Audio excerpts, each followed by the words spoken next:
All right. Let me just do this real quick.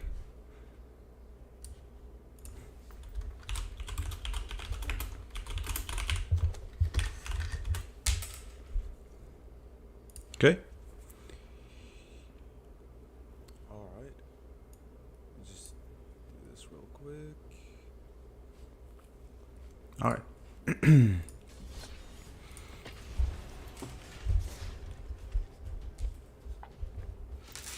Okay.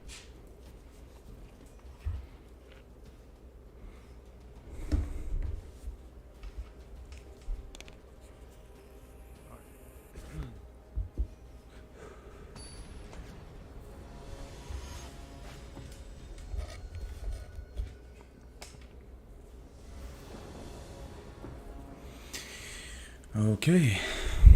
Interesting hand. Let's try it.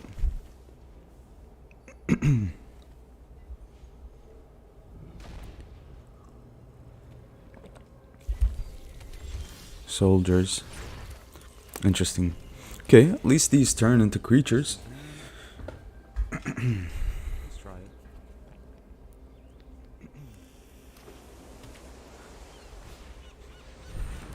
Really? Interesting.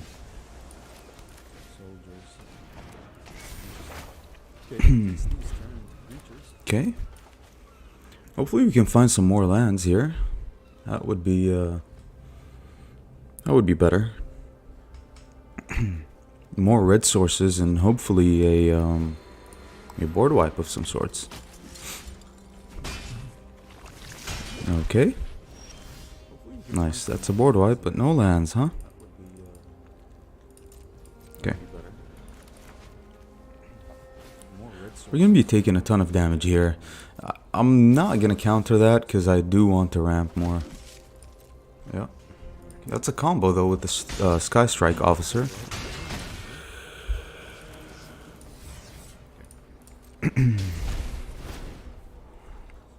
Those are lands. Okay.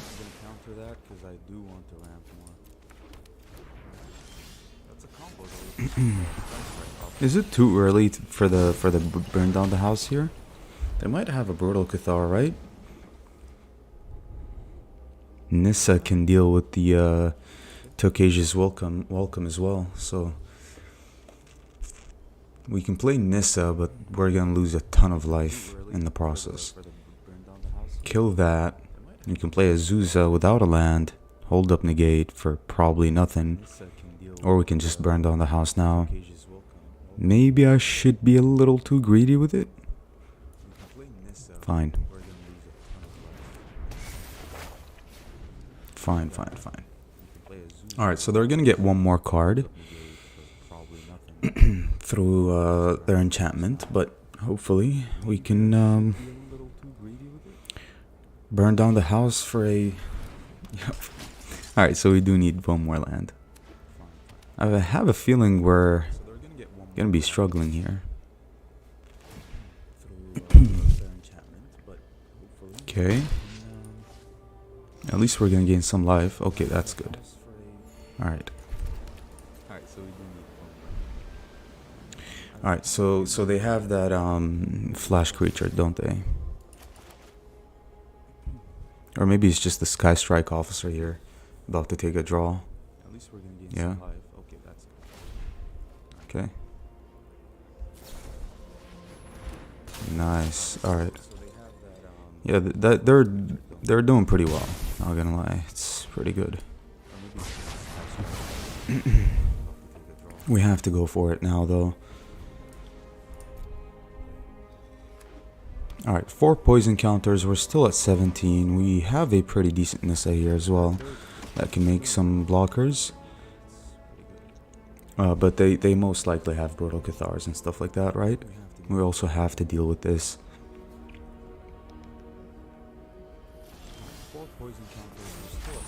2, 3, 4. That's a full powered Nissa, huh? Do we have enough green sources though? 1, 2, 3. No, unfortunately we don't. Alright. Yep, a ton of life. That's a full powered Nissa, huh? Okay, they're gonna draw a card. Sure. Alright, so a 5 loyalty Nissa, huh? If they remove my creature and they attack, that's 3. Alright, let's kill that.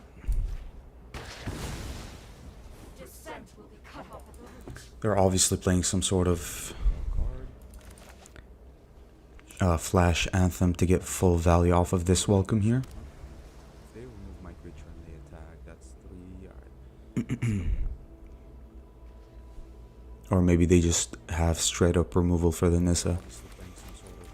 These negates here are usually protection for Awaken the Woods tokens for very decisive turns where we actually need our stuff to survive to combo off. But wow, 5 mana spent like that. Okay. Sentinel. Sure. Okay.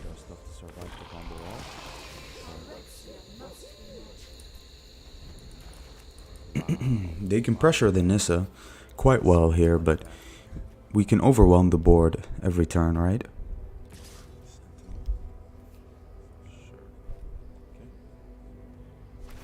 Yeah, that's what they're going to do. Okay. Pressure the Nissa quite well here, but we can overwhelm the board every turn, right? We need like a big score or a fable to get rid of these negates here. This is a draw too. Alright.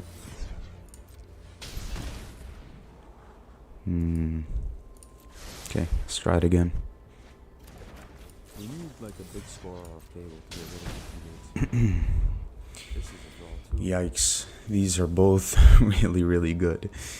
These are really good. Alright, so we have the full combo, but Nissa's going to die, right? Let's try it again. I guess, which one do we want? I mean, we're gonna get both of them anyway, so might as well. Alright, so if Nissa's going to die, right? And there's nothing we can do about that, so make a 2-2 or kill the Sentinel. Make a 2-2. Why not? Just extra pressure, huh? Alright, I guess if this becomes blocked, we can untap some lands. And we want a extremely big Awaken the Woods. But first we're going to cast the Enigma Goliath, and then we're going to go from there. Nice, at least we're putting these negates to use here. We are losing life though, but I think we have this in the bag here. And we want a extremely big Awaken the Woods. Alright. But first we're going to cast the Enigma Goliath. Nissa just soaked up like 3 turns out of our opponent, right? So that's very good for us. Alright. Yep, cast that first. And then just attack with this. I guess with the 3-3 that's okay. If they have a Brutal Cathar, they can pay for the ward. But we'll still be alive, right? I guess just hold up a blocker.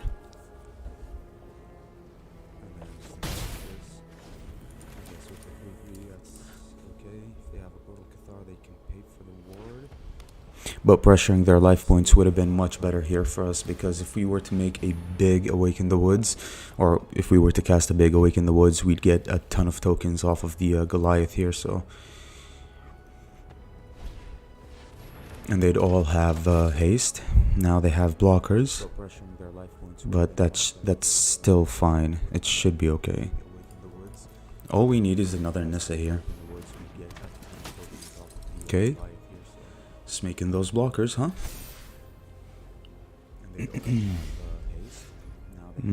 Yeah. Alright. Sure. So 2, 1, 2, 3, 4, 5, 6, 7. That's a big Awaken the Woods. 9 mana fully spent. But they're gonna gain a ton of life here. Which is... It shouldn't really be a problem. Gonna attack here, attack here. They can double block this, but it should be okay. Yeah, just apply some pressure here. We're at 9 though, so... But we have a ton of blockers, they take it. Yikes. Okay. Oh, alright, good game. Good game, friend, good game. Harbin was exactly what they needed. Yep.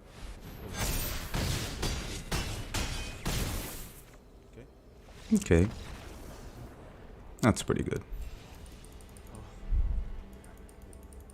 Alright, so it's whatever. We didn't draw a Fable, we didn't draw anything to discard these negates, right? Okay. I'm still not sure about the Azusa here. Seems a little too clunky in the late game. I like the fact that it gains this life and makes this creature here, but I am running board wipes, so it's very awkward with the board wipes, right? 4 negates. And I mean, the board wipes are pretty bad with Nissa, right? They pretty much kill Nissa, or at least like shave off a lot of the loyalty here. But Nissa is just a game ender. So originally we want to play this first, then this, then Nissa, just to end the game like that. But yikes. How do we make this deck excel in a way?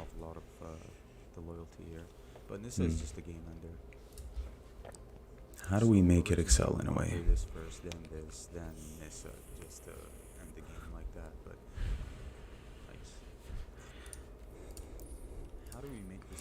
Two mana, land. We can't play a creature that ramps. Again, because of the board wipes.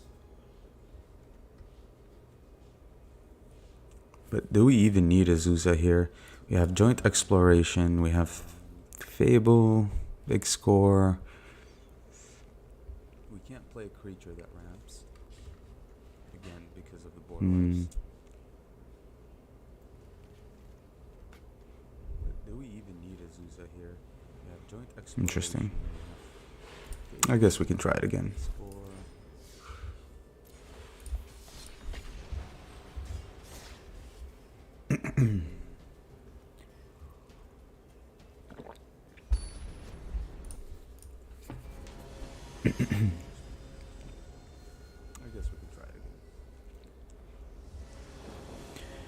Okay.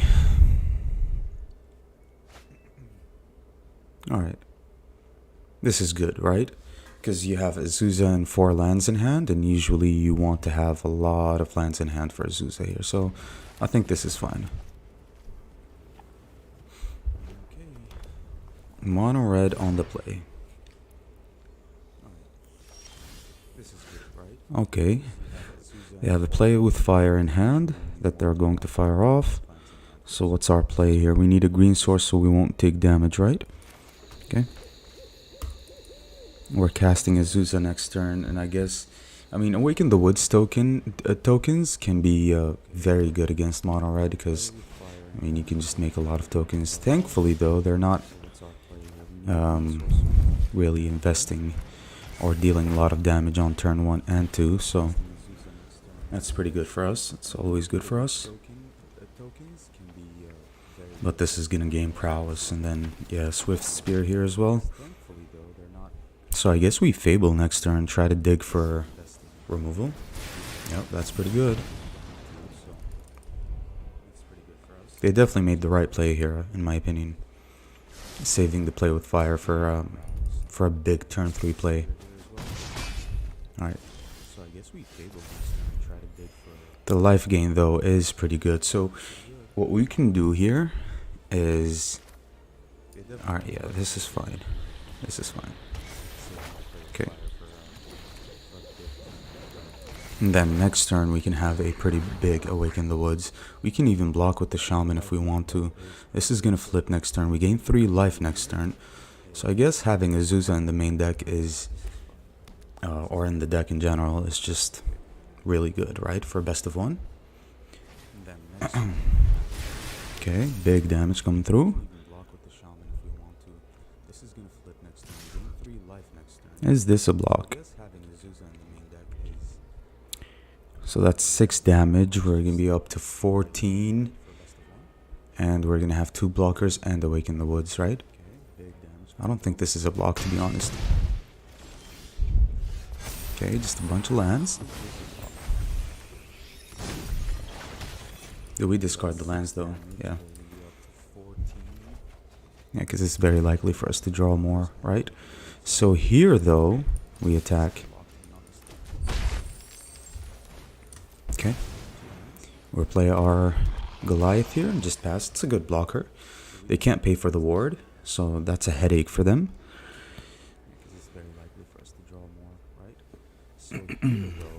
Okay, so if they want to target it, they have to pay for the ward. So it's ward 3 and 3 damage, right? Yeah. And I guess next turn we can swing things around depending on how their turn goes. You can't pay for the ward, friend. Yeah, terrible plays here from our opponent, obviously. They should have just went face with Lightning Strike. Yeah, another Lightning Strike, that's okay. Sure.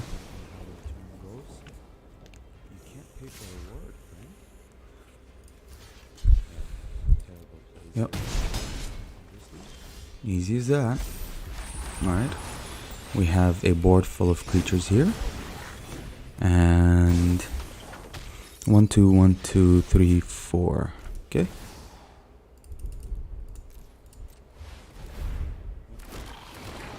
Nice. Is this game? That's 6, 12, 14. No, it's not. But we have a million blockers here, so next turn it is, I guess. We're down to 10, and they have 2 cards in hand, so do your best, friend. High class, spicy looking list. Gonna be lurking. Oh, hi, Jackson. Yes, I made the list today because I was looking at this creature ever since the set came out, and I've been having a lot of fun with it, with this list. It's a team or ramp list. Yeah, they've had enough here, so GG's, friend. Yeah, it's a really fun list. It's more of a combo list, if you can say, right? Because the combo is mainly Awaken the Woods, so you can end games with Awaken the Woods and Nissa Ultimate, or you can end games with Goliath Awaken the Woods, or you can end the game with all 3 of these cards, right? Priority goes to Enigma Goliath, you put it down, then you cast an Awaken the Woods, and then if you cast a Nissa, that's even more, I guess, goblin creatures, and you just ultimate right away, and or you buff or whatever it is, and you just end games that way. And the rest is survival, protection for our combo, then negate, because Make Disappear is exceptionally bad in mid to late game. And usually we wouldn't want to sacrifice one of our forests here for a Make Disappear, so I switched it out for negate, ramp within just big score, joint exploration. Azusa here is proving valuable, and just board wipes. Pretty straightforward with 27 lands as well, so because we were running Azusa's Many Journeys. So yeah, it's a very fun list. I'm gonna be playing it again. I'm gonna be playing it quite a bit here.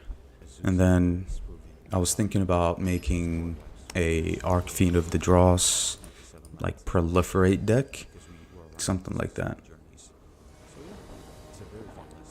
Alright, 3 lands, big score, Nissa Awaken though, that's a mulligan. That is just too slow. This is good. So it's either big score or negate here. Yikes. Maybe even burn down the house, to be honest. But I mean, you have 3 lands with the Fable, so that's a turn 4 burn down the house. Can't take out burn down the house, bro. Alright. And I mean, negate is good for turn 2 if they play a non-creature, I guess. So what are we leading with first here? We might draw Azusa's Many Journeys. So we're leading with green first, right? Yep.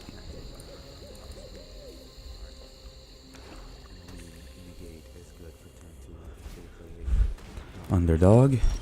Okay. Interesting so far. So hopefully they play a Liliana here. I doubt it though. But I mean, Liliana, Phyrexian Arena, nothing, huh? So removal. So the Fable, the Shaman is gonna die. Yikes. And so we're gonna be taking a ton of damage before we cast this Burn Down the House here, right? So next turn they play Shieldred. Alright, I mean we have to go for it.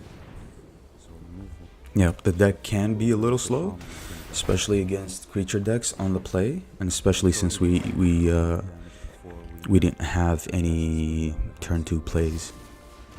Edict, yep, we knew about removal.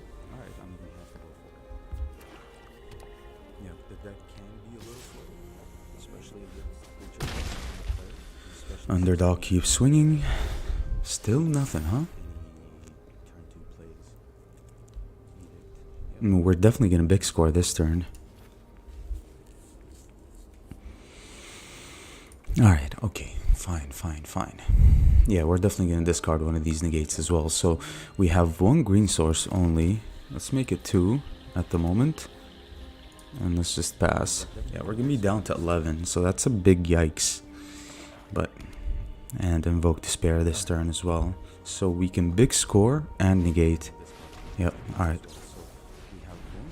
Discard one of the negates, yeah. Because we're gonna spend the treasure, so we do want the lands here, right? And then negate the invoke despair.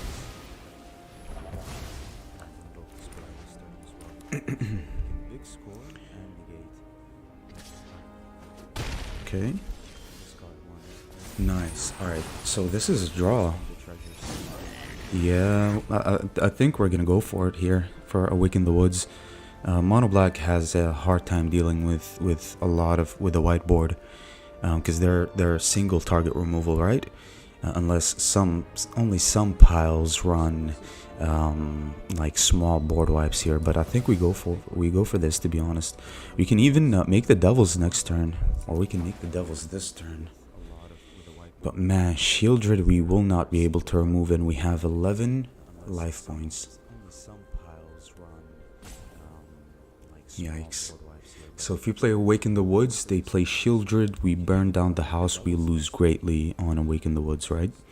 But there's nothing else we can do. I can't joint Exploration and take an extra turn because they remove their reflection. They swing in with the underdog, right? So this is the best play for me. Just in case.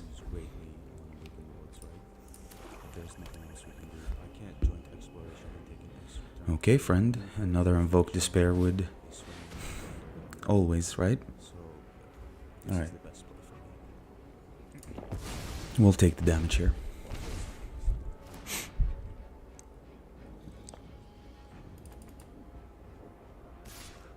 Yep. Okay.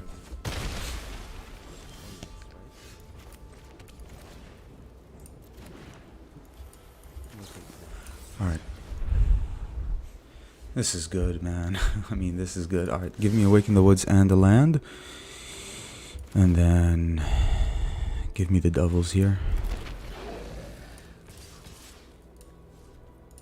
Okay, let's start swinging back. Hopefully block the underdog with some Devils. But man, if they play a Shieldred here, yikes. So the Trespasser is fine. Trespasser has to be fine. But this is one of the harder matchups for us here. Only because we didn't have anything on turn 2.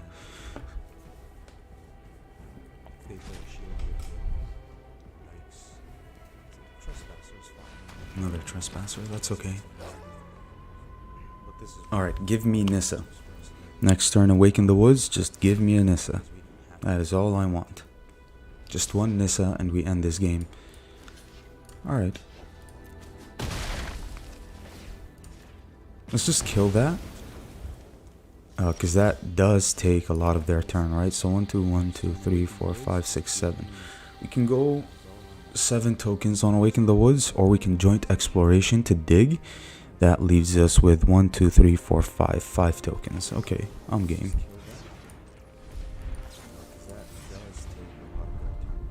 Yikes.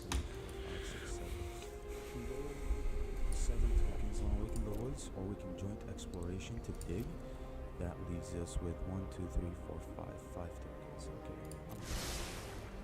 Alright. Okay. So 1, 2, 1, 2, 3, 4, 5. Okay.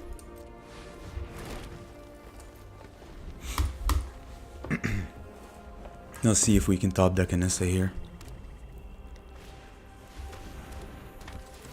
3 trespassers. How much mana do we have? 5, 6, 7, 8, 9, 10, 11, 12, 13, 14 mana. And a underdog. So they're gonna go all in here. Maybe not. Sure.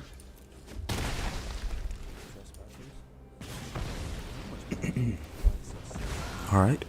Nissa, Nissa, Nissa. Ooh. Oh my god. Alright, green, green, green, and unfortunately one of these. That's a full powered Nissa. We're gonna ultimate the Nissa. That is pretty lucky, not gonna lie. Alright, GG's. This is fun. This is what a list, right? Good game to the mono black player. Nice. Yeah, this was a lot of fun. Alright.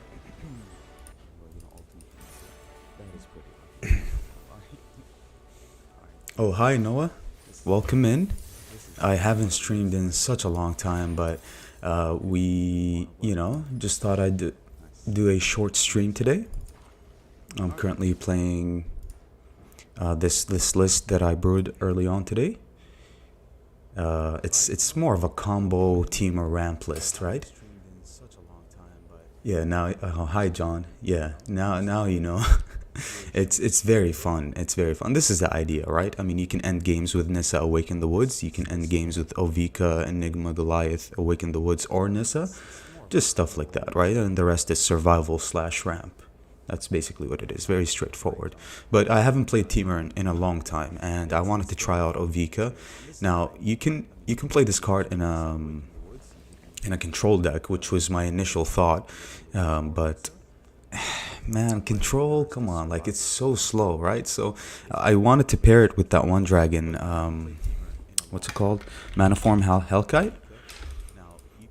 It's my favorite dragon, so that's the initial thought here, which is to pair Maniform Hellkite and Ovika in a control deck, but then I thought maybe some other time, right? This is more fun in my opinion though. Hi Nicholas. See you streaming again. What a nice surprise. Oh, hi Nicholas. Welcome to the stream. Yeah, we're just doing our thing so far. Just playing this deck. Let's go again. So it's more of a combo deck, right? Like a Nissa Awaken the Woods combo. That's basically what it is. But with Ovika here as an alternate win con to the deck, basically. No blue, huh? But a Fable, Brotherhood's End, and 2 green sources for a late Nissa. Still no turn 2 play, right? Okay. Yep, mono red on the play. Yikes. Alright. This game we're gonna lose. I can already tell. Maybe not.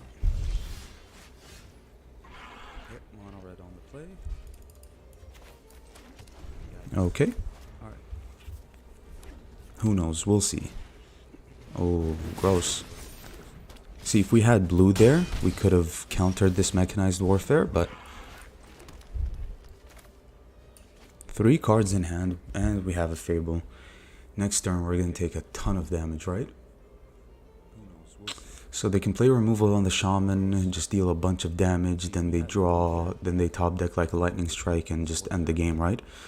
So instead of being greedy, I think we are going to have to play this Brotherhood's End on 3, unfortunately.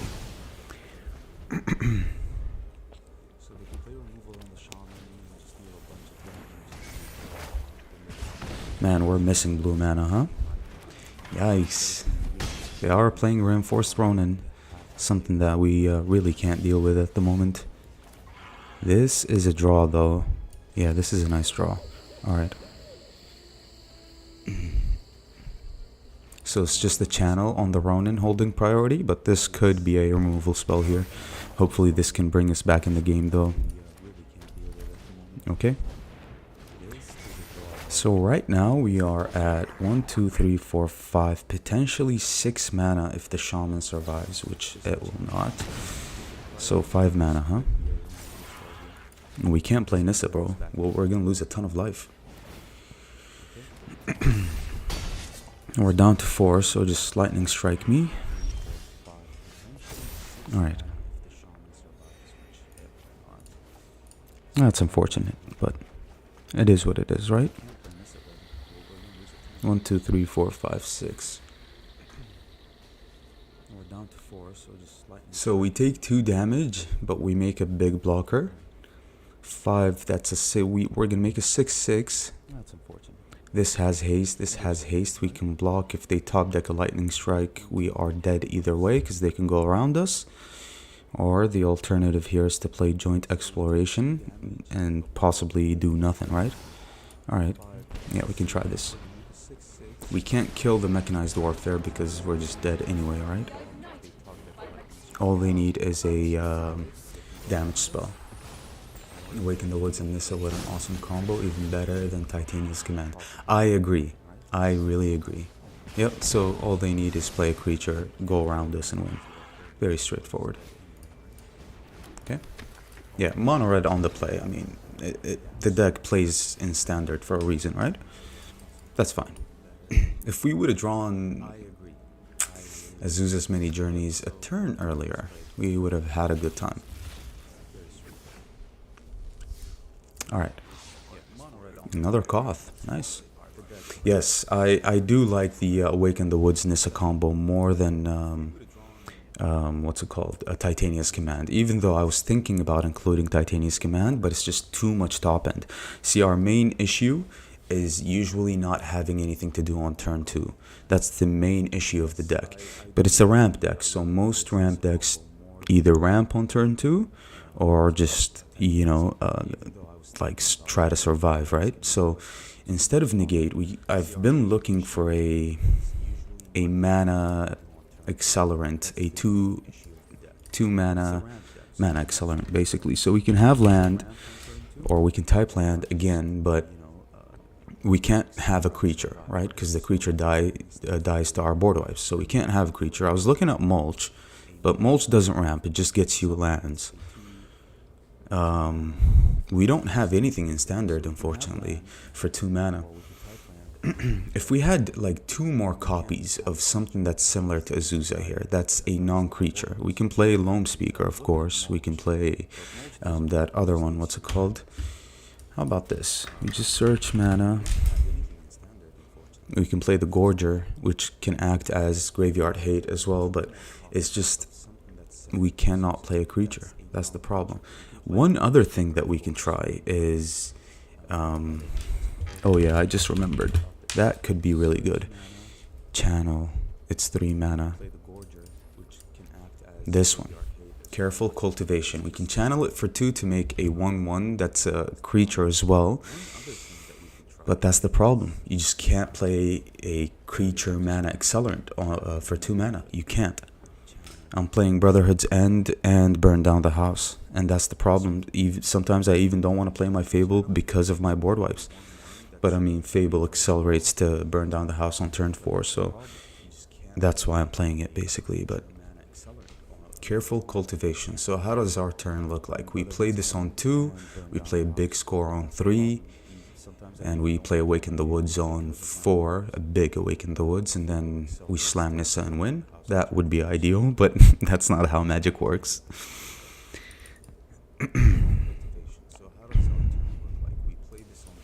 What gains life for 2 mana? Life gain. And it has to be 2 mana. That's not how Magic works. Nothing?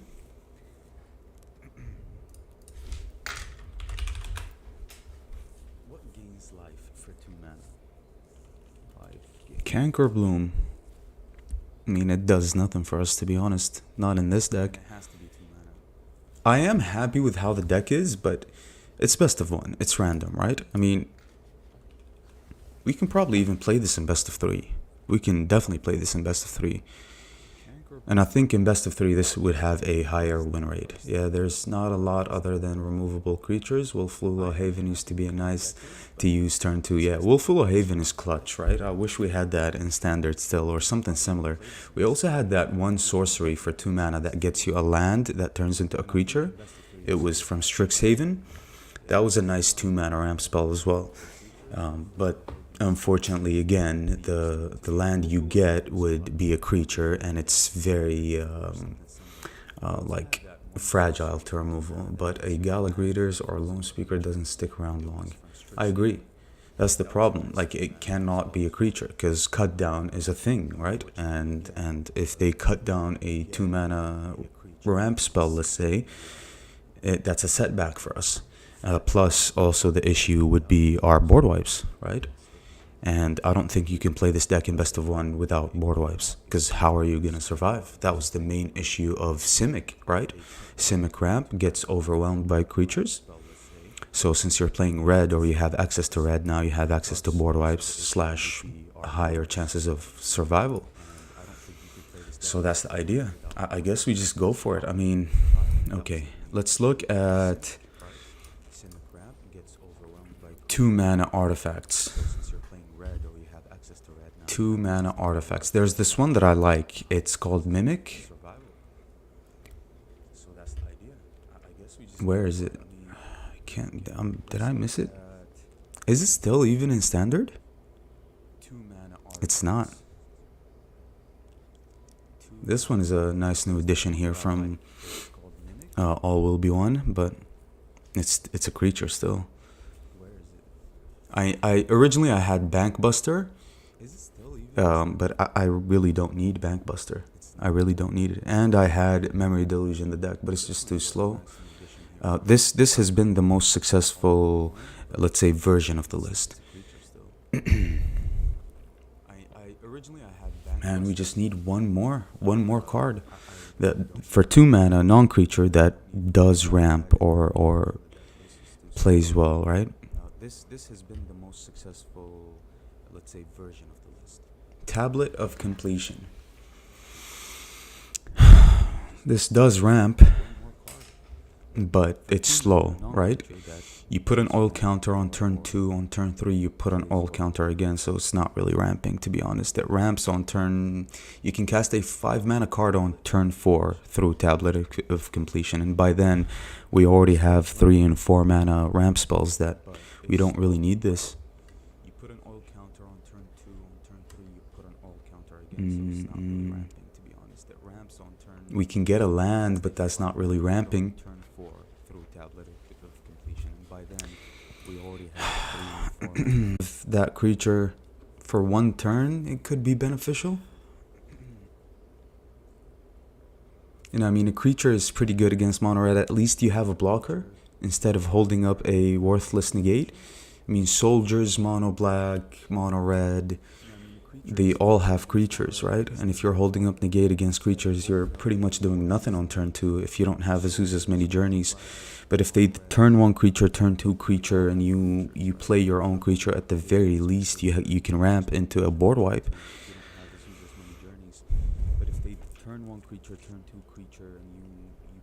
I think we can try a creature here. What is the Dominaria card called that makes the beast, or you can search for a land and gain 2 life for 2 mana? It makes the beast? Dominaria United? 2 mana. Which one? Makes a beast.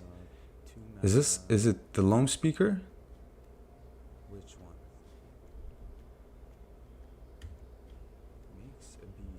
Is it the Lone Speaker? Do I have it right? Is it green? Red? Blue? Dominaria United. What about spot removal? Man, I hate spot removal, bro. I hate anything 1-for-1. It's just a waste of a turn. We can use that turn to ramp. And spot removal, unless it has a way to gain life, I'm good. I'm good off of spot removal. Usually it's necessary, but depending on the deck though. For this deck, you just have to ramp, bro. Like, you cannot take turns. The only turn you can take is to wipe the board, basically. That's the only turn you can take, because your survival depends on it, right? Alright, I'm gonna try 2 creatures. I'm gonna try a creature here. I haven't tried it yet. I don't know how it's going to work. Instead of the Loam Speaker is better in the late game than the Gorger, right? Because at least you can sink mana into it, or make the lands that you have into haste creatures. But this can act as graveyard hate. So I do like the fact that the Loam Speaker is a little better in the late game than this. Yeah, I'm good off of that. If we were to top deck that, and also we can discard them through Fable and Big Score, right? But how does it play with the rest of our deck? It's another creature that can benefit off of Nissa's ultimate, I guess, right? But it doesn't play well with the Ovika, right? Which was another reason as to why you needed something that's non-creature. Yeah, so it plays terrible with Ovika here. Yikes. What about... It has to be 2 mana. And we have to cut 2 negates. No, so it costs 6, but you can channel for 2. Costs 6, but you can channel for 2. Interesting. Dominaria United?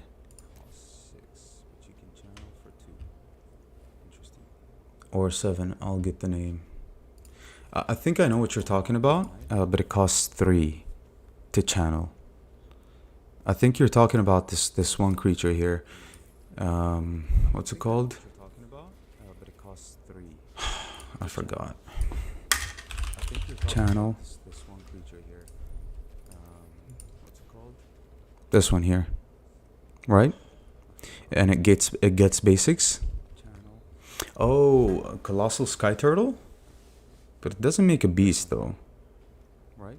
Like you said. And it gets basics. So Colossal Sky Turtle. Doesn't make a beast though. I mean, it's good in Shigeki decks. It's good in Simic, but we don't need it in this deck. So Greater Tanuki here. We're not running basics, and I'm not planning on it.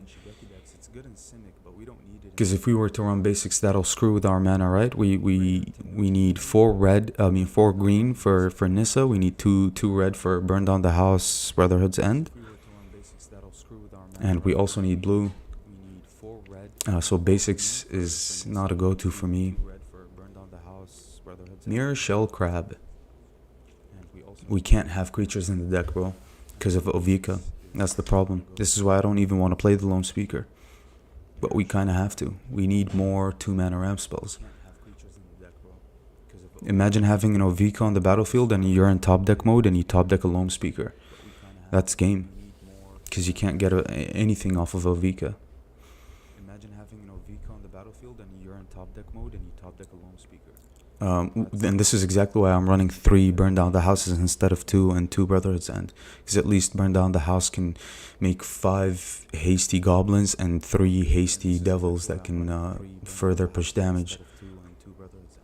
Yeah, I think I'm willing to try. I'm willing to try 2 Loam Speakers here. And it's only 2, so let's see. Yeah, I think I'm willing to try. I'm willing to try 2 Loam Speakers here. It's only 2, so let's see.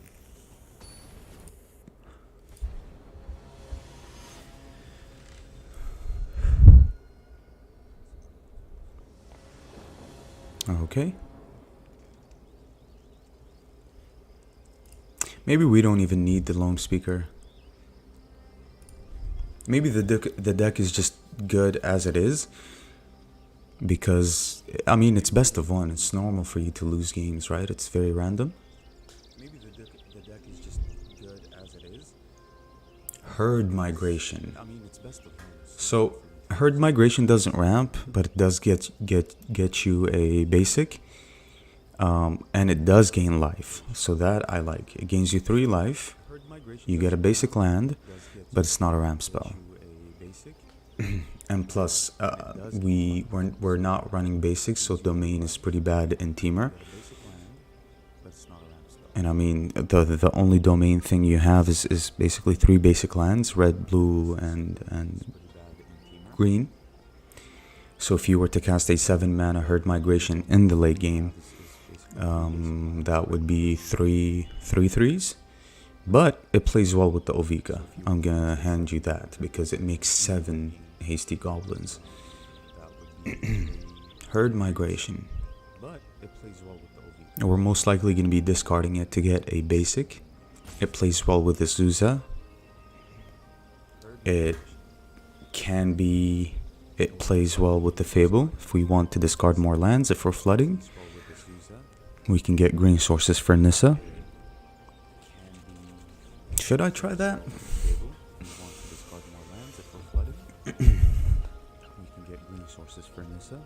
I mean, you can make an argument, but it's not. You can make an argument for it, but it's not. It's not what we're looking for. That's what I want to say here. No removal, no turn 2 ramp, but 3 land hand with joint exploration, and maybe we can find something with big score. Okay, we're on the draw as well, so extremely slow. Makes sense. The life gain is nice to survive against mono red, and it's instant, I think, to use on their turn. Yes, you can channel for instant speed, but yeah, it's not ramp. Yeah, that's the only issue. The life gain is really nice. Don't get me wrong, especially for teamer colors, but it doesn't ramp, and we're gonna have to use some basics here. I mean, the basics are good for Nissa, right? You can just run like 2 green basics and maybe 1 basic mountain. But it doesn't serve us in any way. But the problem is, I mean, look, the majority of the games we're not opening with a 2 mana ramp spell. So at least 6 cards have to be 2 mana ramp spells, at least. And now that we have 6 cards, we're still not opening with them. So now that I look at it, at least 8 cards have to be 2 mana ramp spells. So, I mean, if we didn't have Ovika in the deck, I would definitely run 4 Loam Speakers. But the problem is Ovika, right? I mean, I'm playing this deck because of Ovika anyway. Because I don't want to play control with Ovika. So, if we didn't have Ovika, I'd definitely run 4 Loam Speakers despite the board wipes. Maybe we can even cut some board wipes, because now we're running 4 creatures. This gains life and transforms into a creature, so maybe we don't need as many board wipes anymore, you know. But we're running Ovika, so we have to run as little creatures as possible, and if you do, you're gonna get swarmed by opposing creatures, which in return you need to use your board wipes. So let's go again.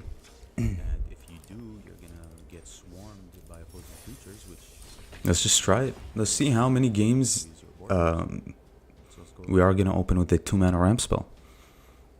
I mean, it's very important in best of 1, right? Because best of 1 is all about speed.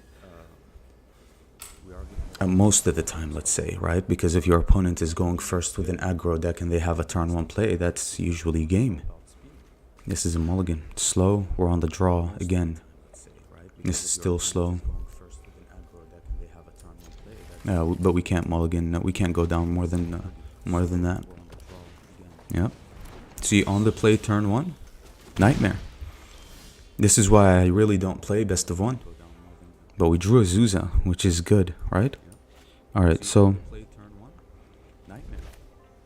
sure. At least we have something to do on turn 2.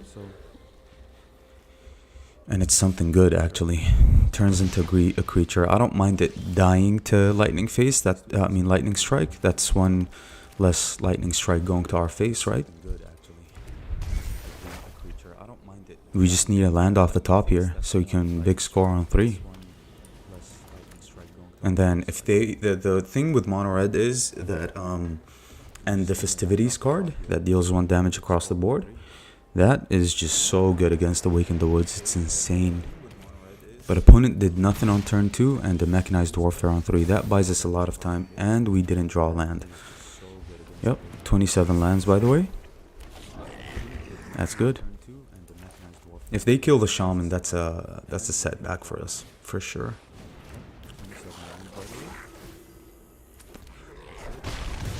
Can't block any creature here, unfortunately.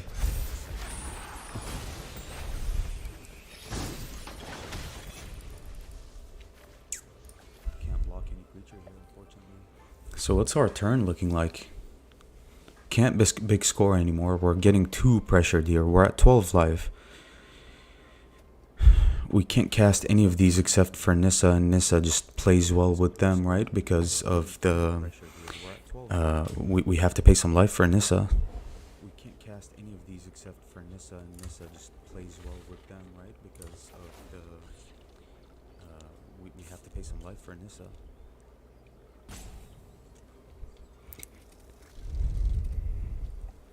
Yeah. Lone speaker. Okay. So if we attack, we have 5 mana.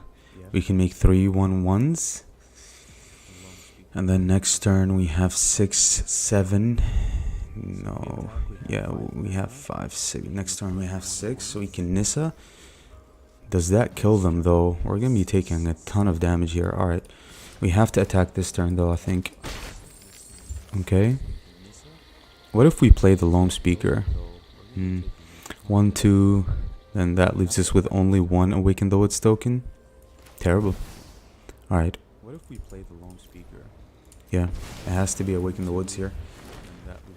So 5, 6. We can. We can't even play a 7 mana Nissa next turn. I mean, we can. Maybe we can. Can we end the game next turn? So these are gonna be 3/3s, right? Chandra. We just need 2 life, bro. That's all we need. 2 life. Or no, actually. Alright. So that's 6 damage. That leaves us down to 2.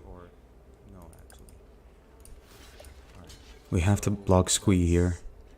Yeah, which ends up killing my creature here. Yeah, this isn't good. Which is why you can probably play this. We actually needed that creature to survive. We can probably play this in best of 3 because you don't see any or as much aggro in best of 3, right? And then they went first again. 1, 2, 3, 4, 5, 6, 7. Okay. But that's not enough to kill them, right? And we're pretty much dead on air. 1, 2, 3, 4, 5, 6, 7. Okay. We can big score to try to find a board wipe, but we're not gonna survive. We haven't even seen a... Yeah, we're dead. We're dead, no matter what. We haven't even seen a damage spell. What we can do is...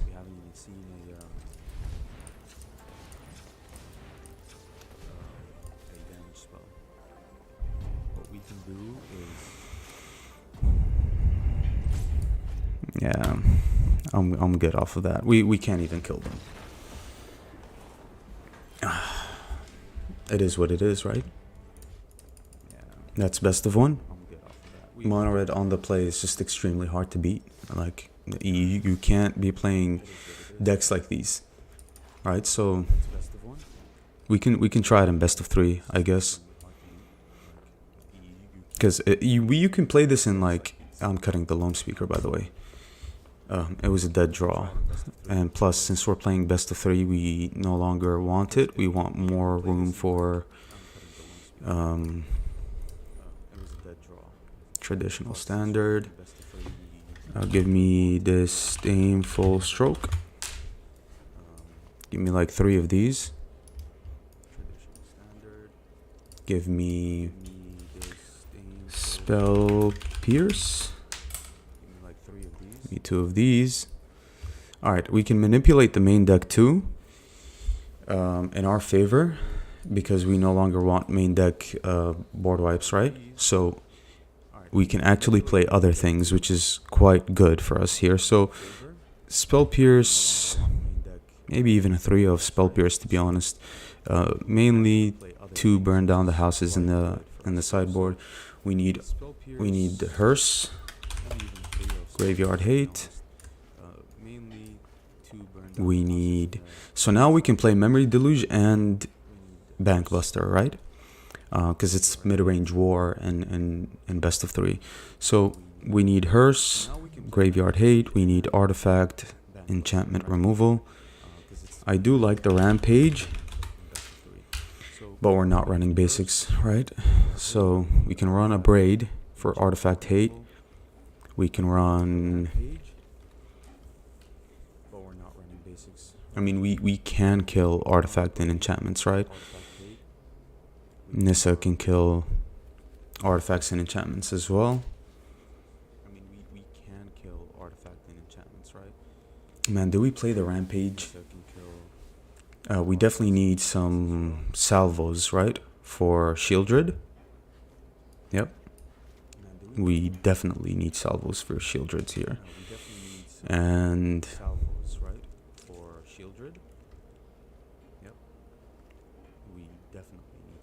interesting card.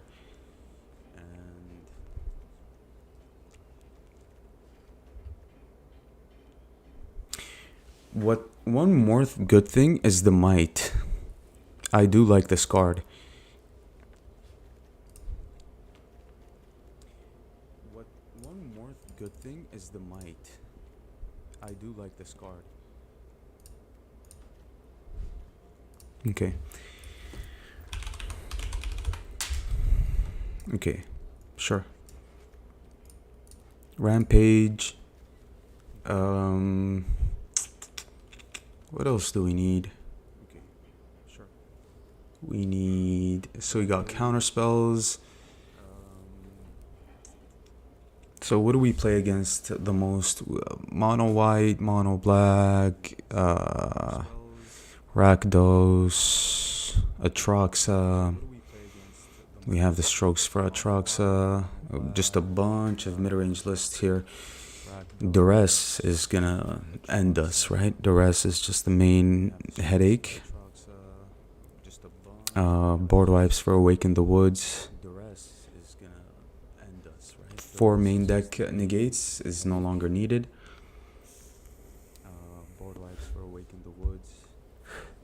What do we play though?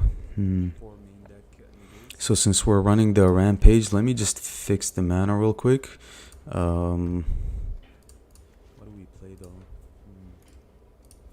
So since we're running the Rampage, 1 red, 2 green is what I would go for.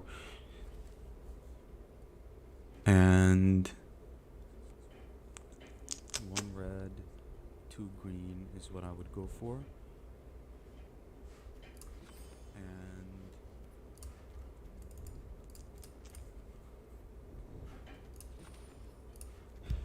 cut this. Probably cut a Shivan Reef here as well. Yep. 28. We need to cut 1 more land. Cut this. Probably cut a Shivan Reef here as well. Sure. Yep. 28. We need to cut all right. 1 more land. Since we're running the Rampage, what's a good sideboard card that we need in best of 3? What would be a good sideboard card here? Oh yeah, I forgot. So it's either Bankbuster or Memory Deluge. And the Buster is good, right? Bankbuster, 2 in the main. And then we can even run... We can run Memory Deluge, right? We can cut the Memory Deluge later on, but Memory Deluge is slow. But I do like it. It finds our combo pieces, right? It finds What if we make it more flexible and run make disappears? Okay, instead of the memory deluge. What if we make it more flexible? All right.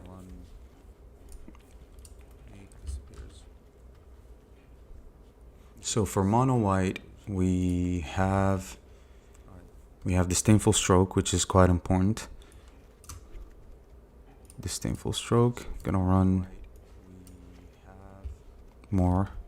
Disdainful stroke, which is quite important. Disdainful stroke is like the most important, or one of the very most important cards in best of three. Surely. Wandering Mind. We remember we don't want creatures, right? So we can't play creatures. Fires of Victory. It's whatever.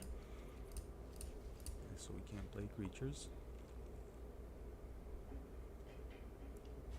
Fires of Victory. It's whatever. Nope. Tamio. What does Tamio do? Nothing. Tamio? What does Tamio do? Nothing. Okay, we can try something here. Mana, form Hellkite. Alright.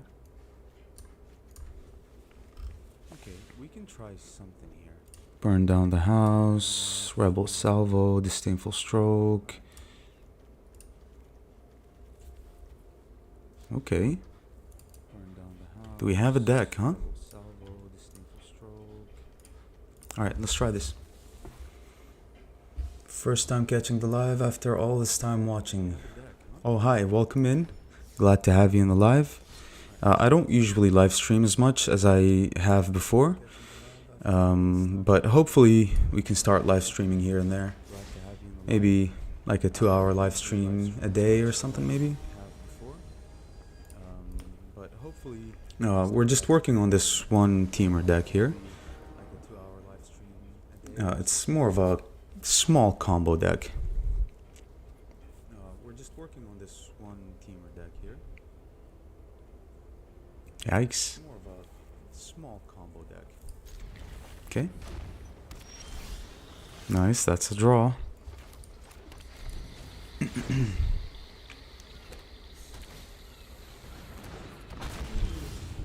Oh yeah, I forgot about these. Yep. Okay. So I immediately want to make adjustments to my sideboard. We need like 2 strangles. Maybe Survey, 3 green sorcery that can get you 2 lands on the battlefield. Yeah, Survey is pretty good.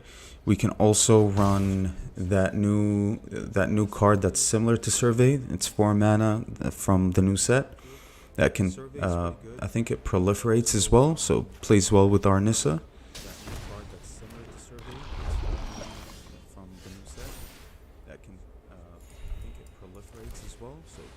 Alright, so... Yikes. Okay, opponent.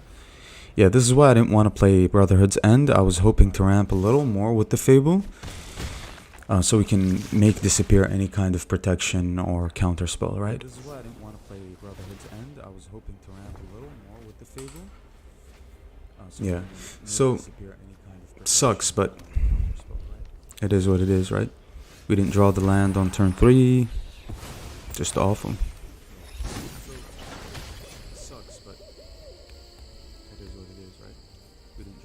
I mean, we still can't Brotherhood's End. I'm just gonna pass. We're gonna big score. We're at 2 poison counters at the moment. I did think about that 4 mana ramp spell, Nicholas. But we have big score, right? Which is an insane ramp spell, in my opinion. I think at the moment in standard, red ramps better than green. That's just my opinion. Red has always been insanely good when it comes to ramp spells. So they can have multiple protection here. They're gonna draw a card. That's fine.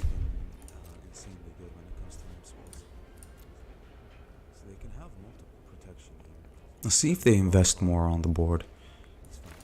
They're not. Yeah, it has to be Ovika here. YouTube app, I'm gonna play it. It's lagging a couple of seconds behind. Yeah, I don't know what's up with the lag, to be honest.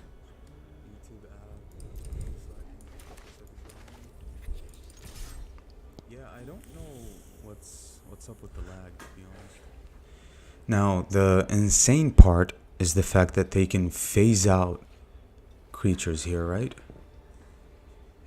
But the good part is we have Make the Spear. We have 3 red. Yeah, we have the mana for it. Alright. That leaves us with 2 blue. Let's see what they do. Hopefully it's just a big march. If they march the board, that's very good for my Make the Spear. And so hopefully it's a mass phase out spell, like march. If they march the board, that's very good for my Make the Spear. Yeah. Oh. Nice. Nicely done, friend. Alright, so they played it well. Yeah. Nicely done, friend. They played it well. Excuse me. So more protection, probably another march. Yeah, I mean, that's all they have to do is just protect these and win, right? And we're still at 5. They're going to protect them further. We're going to be at 7. Yep. And we're still at 5. They're going to protect them further. We're going to be at 7. Yeah, that's very good for them, to not gonna lie. That's insanely good. They might even have another Rot Priest here. They're up on mana, clearly. So, yeah, I actually forgot about... Sounds like you have the stream opened and a tab that echoes. Really?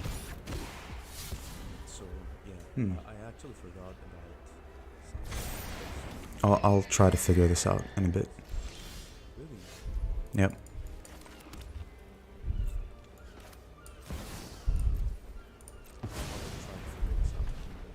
Another Spell Pierce. It is likely.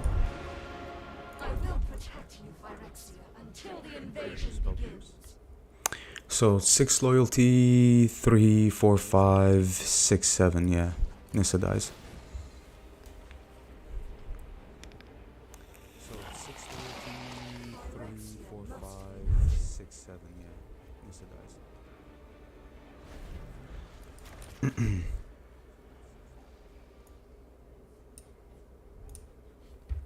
Let me know if it's fixed now. The echo part.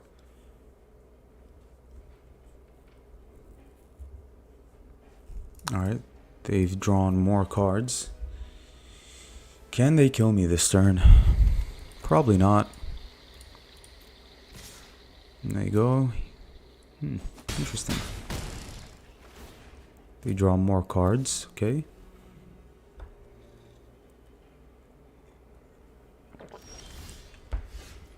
I'm certainly not experienced, guys, when it comes to streaming. But if it's fixed, yeah, perfect. Alright, sounds good. Yep, we're flooding here. It's, I mean, these decks are definitely very tough to play against. But, you know, they feed off of mid-range decks, right? Because the only thing that plays well against them are aggro decks, basically. And aggro usually plays in best of 1. So they have a home here within best of 3, right? So we need strangles in the sideboard.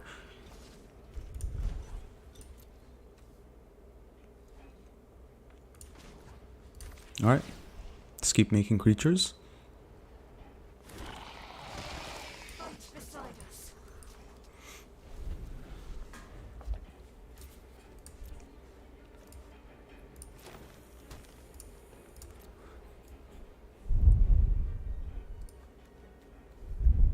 Manaform Halkite should be a very good creature here, post sideboard.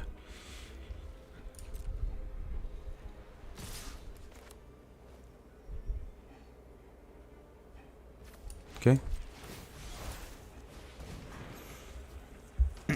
We don't mind them getting a lot of lands because they already have a bunch of mana. Yeah, the toxic flying decks are quite annoying if you don't have a good hand against it. Yeah, surely.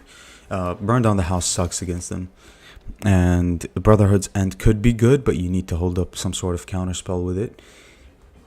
So the best bet is to have a 1 mana removal spell, which I always usually do when I play red decks in best of 3 or anything that has red. I usually have Strangles in the sideboard. Tyvar's Protection, yeah. So they ended the game. Yep. Alright. Okay. So yeah, just a bunch of protection. See, they're running all sorts of protection. So Spell Pierce has to be good. Manaform Hellkite. I'm gonna take the Ovika out because it's just too slow, but maybe keep 1 copy. -1 Nissa. Okay.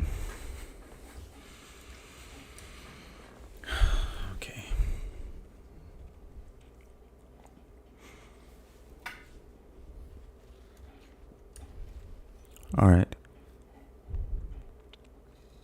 So Manaform Hellkite is initially going to replace our Ovika here. Nissa we can probably still keep. Even Burn Down the House. Rebel Salvo, I mean 3 mana to remove something could be good because we are lacking removal and we do need spot removal in this deck. We are on the play too. Bankbuster is just slow against them, right?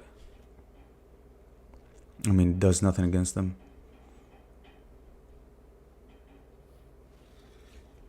Yes, so I am gonna fix the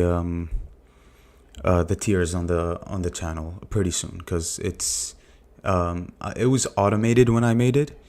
I think I edited the title of the tier, but yeah, I am thinking about fixing the tiers on the channel surely.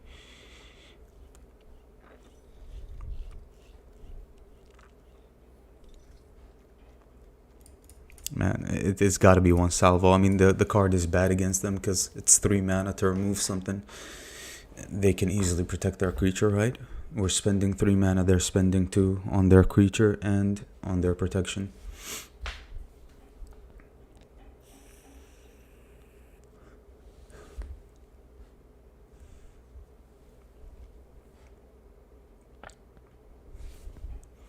So after this game, we can just move on to another deck. Just so we can change things up, right? So it won't be really like boring after. Look forward to it and hopefully more frequent streams. Sounds good, Noah. Thank you so much, by the way. Still bad, huh? We're opening with... So what's the reason that we're opening with 2 lands more than usual?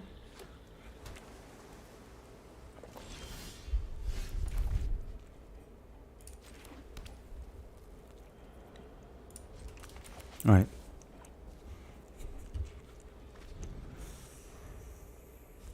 I'm definitely looking forward to stream more. It's really fun and I really think we should do it, or I should do it more. Alright, I'm gonna fire this off just so we can look for more lands. Even though it doesn't ramp, unfortunately, but we have a Fable in hand.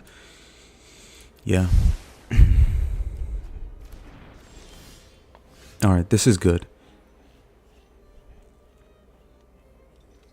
So if I play Azusa's Many Journeys, we can still hold up the Make Disappear, right? If they let it through. Yep. I'd like to see your take on Kenrith Historic Brawl one of those days. Oh, love me a 5-colored Historic Brawl commander. I love Historic Brawl. It's probably my favorite format, to be honest. Fun-wise.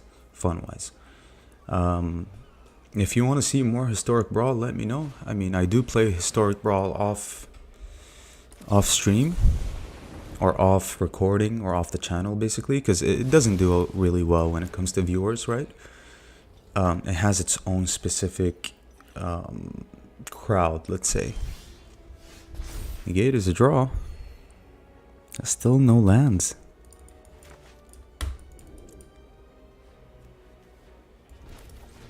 Alright, Spell Pierce this. What am I thinking about? I'm thinking about making... What kind of commander was I thinking about the other day? Another Drake, sure. You gotta leave a protection. Rot Priest as well. Okay. Yeah, Historic Brawl is a bit fun. You know, 5-color powers are awesome. Good explanation and deck building. I appreciate that. I'm glad you guys have been having a lot of fun with those. I also love Historic Brawl, most fun play for me as well. Yeah, I love Historic Brawl. I can't stress it enough. It's really fun. Like, it's just it takes out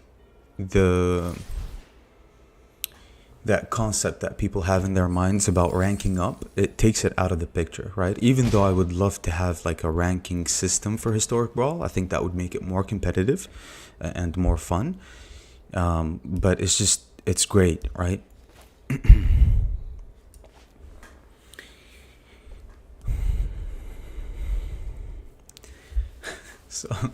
So Brotherhood's End looks... I tweaked your Teferi deck that you built last summer and have so much fun with it. Yeah, I mean, a lot of my decks do need tweaking because a lot of newer cards got introduced over like the time. But Niv Mizzet is still my favorite deck of all time. All time. It has to be. Because I love 5 colors and Niv Mizzet, just the idea of it is just insane.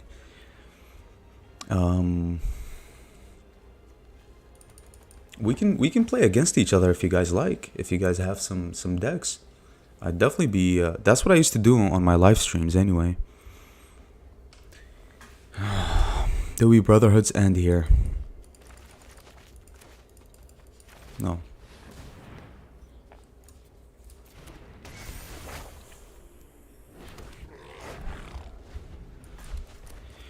Let my shamans just make more treasures for me. I think that's better than Brotherhood's End.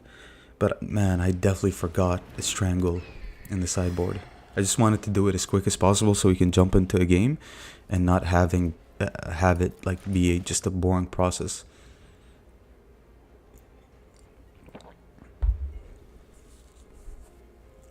Yeah.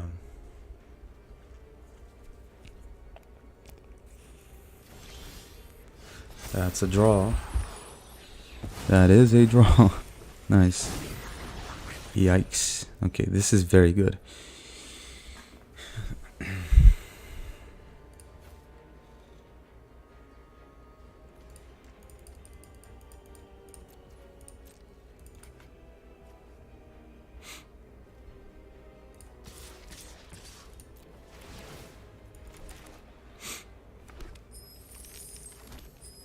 I was thinking about discarding Brotherhood's End, but it makes no sense if I do, because it's very likely for me to top deck land. But my decks aren't optimized at all. Most of my older Historic Brawl decks are not optimized as well, because they're old, right? The new lands came in, new cards came in, so most of them are not optimized. But some of them, I forgot which one. I made a grass deck yesterday.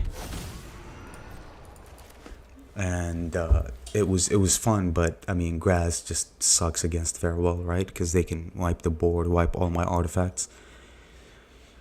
But yeah, slip out the back to draw cards. Poison counters. Okay. Sure, friend. Sure. So they're gonna try to get this as big as my Maniform Hellkite, but hopefully we can kill them with the Maniform Hellkite. Just overwhelm the board with creatures. Manual taps. Just swooping in to say hi. Oh, hi, Rabbit Packet. Cabbage. My bad. You're always on the channel. I appreciate you. Thank you for your continued support. You're always commenting on the videos. It's very good. Thank you. And welcome to the stream. Alright, so what is this card that they're running? If it was kicked, that creature blocks this turn of Able. Draw a card. Okay, that's a draw 2 with the Drake. But first you have to grow your Drake, of course, because it's gonna die. Alright, so their deck draws good. I do like their version of the deck. Not necessarily this card, but everything else looks good. I've been thinking about this deck too, but people already featured it already. And if I was to make something similar, it has to be my own take on it, or else I just won't play it. But man, Maniform Hellkite has to be good against these flyers. So they still have 2 mana, but we have to be very patient with our negate. A pass.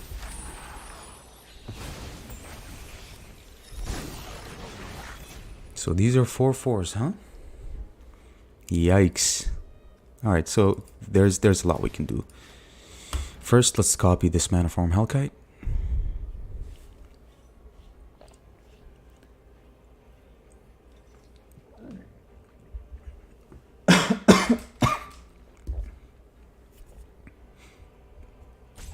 Alright. I'm waiting for their interaction here. They have to phase it out. And we're ready for this negate, right? They only have 1 blue source open, so that's very good for us.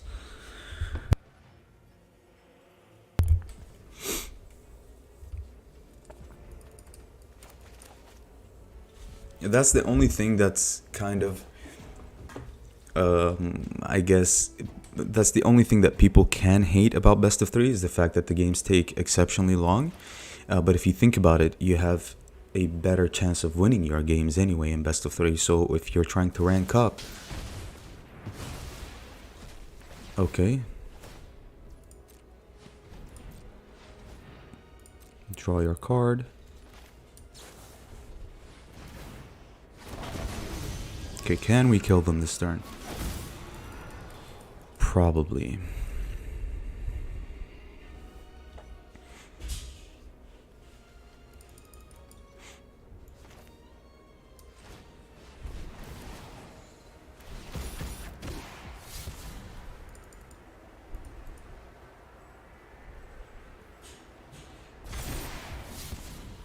Okay.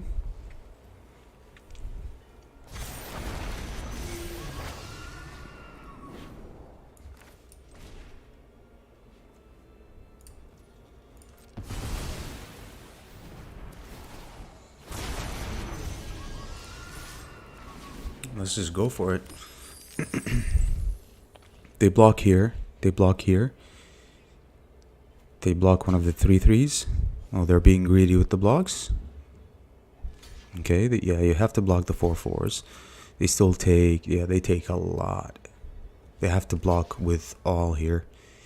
Okay, at least some 3/3s. So that's 6, 7, 8, 9, 10, 11, 12, 13, 14, 15, 16. Yep.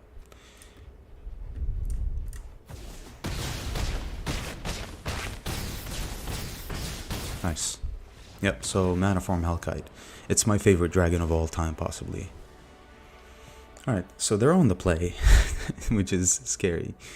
There's nothing we can do about that with this sideboard, huh?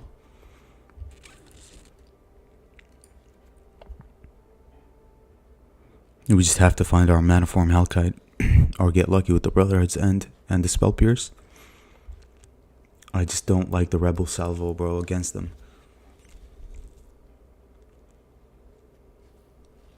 We got nothing in the sideboard. They got a Disdainful Stroke sideboarded against us, though. Yeah. Okay, let's try it. This is a losing game, by the way, but it is what it is.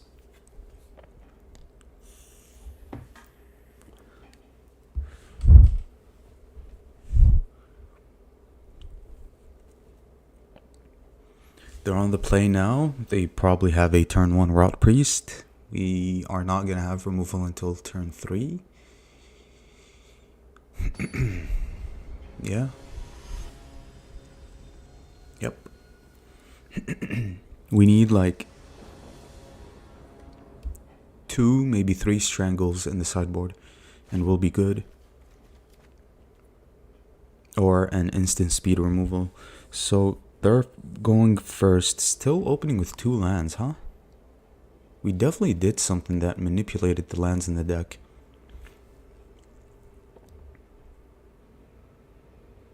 I guess we just try to overrun them with creatures, right? Through these? Yep, so similar to the last game. Hopefully we can top deck a land. Maniform Hellkite is amazing. I had this Izzet Spell Slinger that ran in the previous standard. Maybe I need to update it. Yeah, Maniform Hellkite is just... it's a powerhouse for me. I love that card. I played it in so many decks before. It's just one of my all-time favorites. It's just fun. It has like a fun effect, right? It doesn't need to be competitive in any way. It's just fun, but it can be competitive. So this is nice. Man, joint exploration is so good. It is really good. Alright, so just counter spells from our opponent. Let's see it. We need to find more lands. The more the better. Now we have access to 4 mana, so that's pretty good. 5 mana. We can Fable, hold up, make the spear. Or we can beat big score. I do like the Fable though. It applies a lot of pressure, doesn't it? It's just a lot of pressure.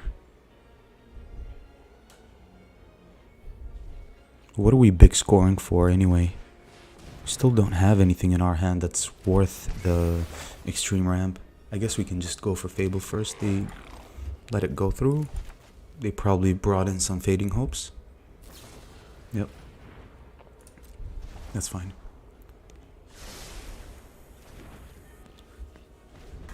I do like how the Fable plays with the Nissa as well.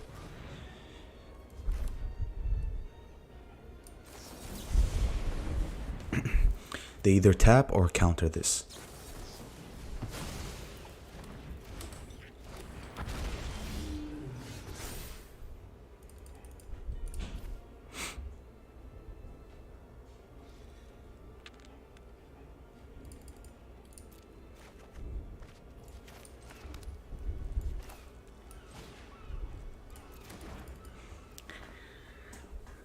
Could be a cool combo in a deck. Yeah.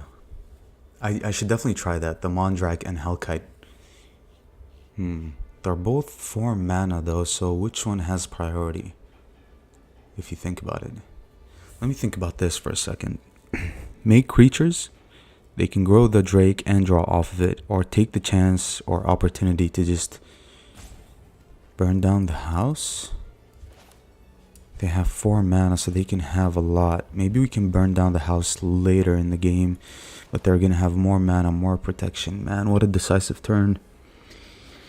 What a decisive turn.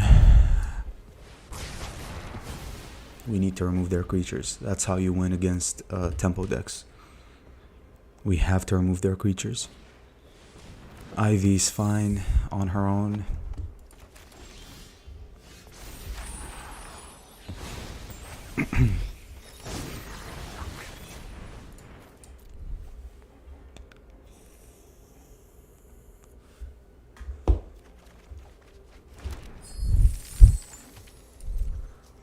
We need to find something here. Something that we are ramping into.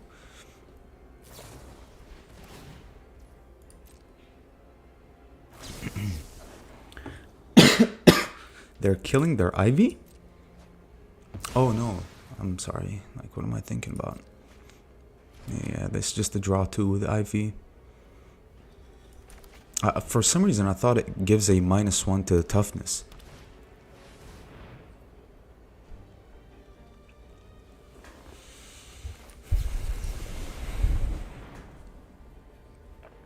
We have to get them to tap their mana, bro. They can still draw. It's insane. That's fine.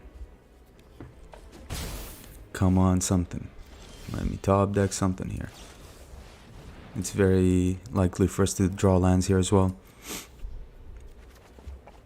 That's something. Alright, 1 mana, 2 for Spell Pierce. 2 for Spell Pierce. 1, 2, 3, 4, 5, 6.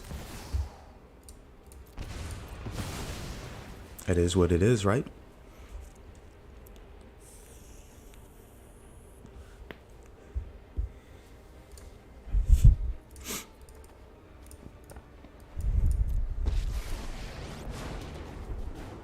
Interesting. Alright, I mean, we just have to, just be as aggressive as possible. And Nissa resolved, so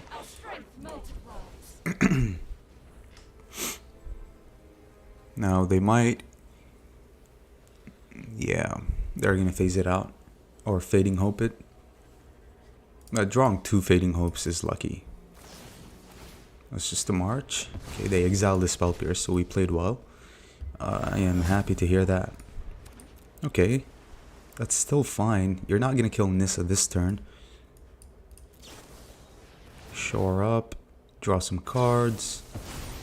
Hexproof, okay. They desperately need the draw, I think. I think they're running out of resources, but they are gonna kill the Nissa. At the very least, we still have this. No Rock Priest so far, so that's pretty good. We can always top deck another Nissa here, but I cut one, didn't I? Oh, yes. Oh my god. Have you played with the new Vraska? She's pretty broken in the right poison deck. I have played Vraska. I do like Vraska the most in Planeswalker decks. In poison decks, I like my poison decks to be as quick as possible. And Vraska, in my opinion, can be slow in poison decks, but 1 copy would not hurt, right? So what are we doing here? Alright, let's see how they respond to this. We're gonna definitely slam a Maniform Hellkite here. A Fading Hope this one. That's fine. Alright, so we lose on this. That's okay. We're gonna have a pretty decent blocker. Put 1 to the bottom, that's a good sign. Simic has a hard time of removing stuff. That's their 3rd Fading Hope. Or 2nd one, I'm sorry. Alright, so just draw anything into a big score. Literally. I do like Vraska though. She has built-in, let's say, removal, proliferate, and draw. Built-in draw as well. You can cast it for 5 mana. You can ramp into it, cast it on turn 4. I think it's a pretty decent card, but not in every deck, to be honest. She has a Loath effect. Well, not as good as Loath, but the draw is, right?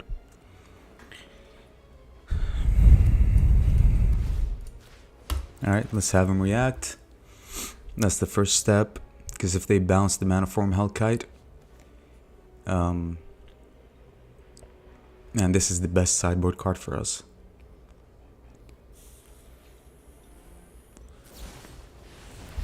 Another March. You're just drawing an extra card. No poison counter. Okay, we can interact here. Just to deal in some damage.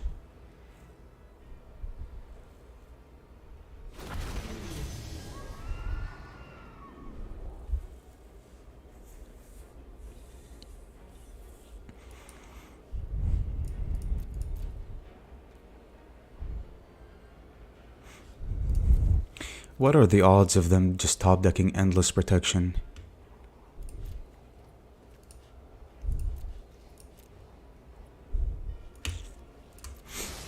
I don't think we need it at this state of the game here.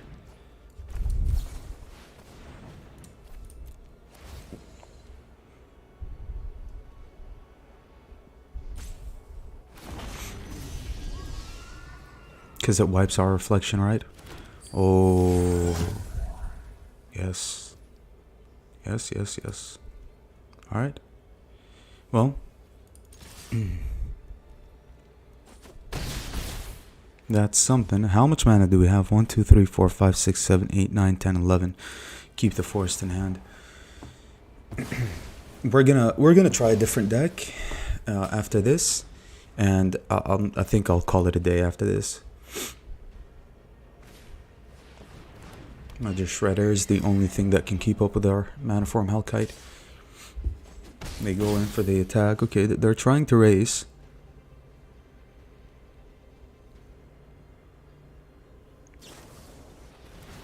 Timely interference. They're gonna draw 3 cards. So I think the card is okay. I mean, with Storm Chaser, Drake, and an Ivy, it has to be good. They discard a land. Okay. They might have more ways to phase out this Maniform Hellkite, which is quite annoying, but let's have him interact. First step. again.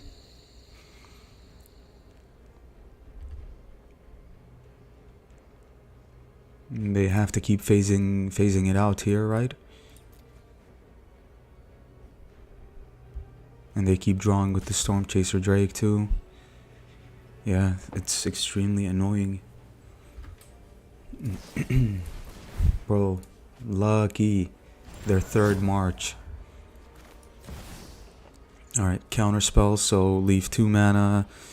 1, 2, 3, 4, 5, 6. 1, 2, 3, 4, 5, 6, 7, 8, 9. Let's go for 8.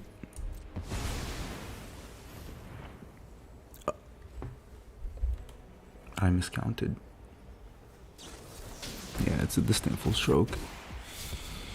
Oh, I definitely miscounted, and plus it didn't really matter. We could have done it for 2. They had a disdainful stroke. Clutch.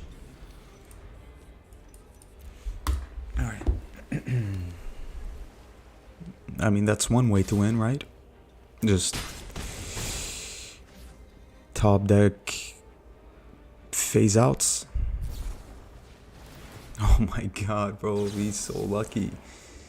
So lucky with that.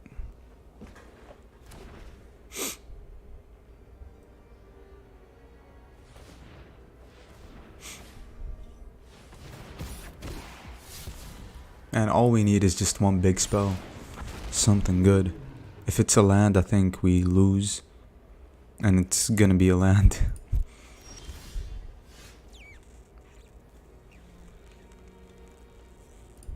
Okay.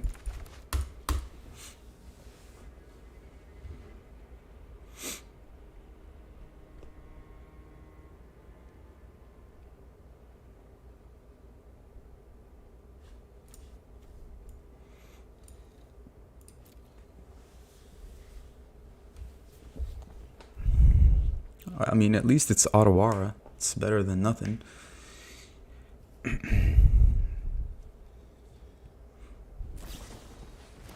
Nice. This is just taking forever.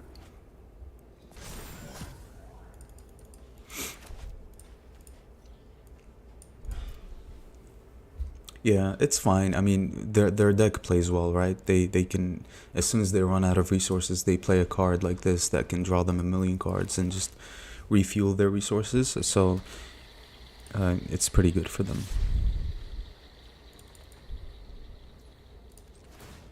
Alright, all they need to do is phase out this Maniform Hellcat and win.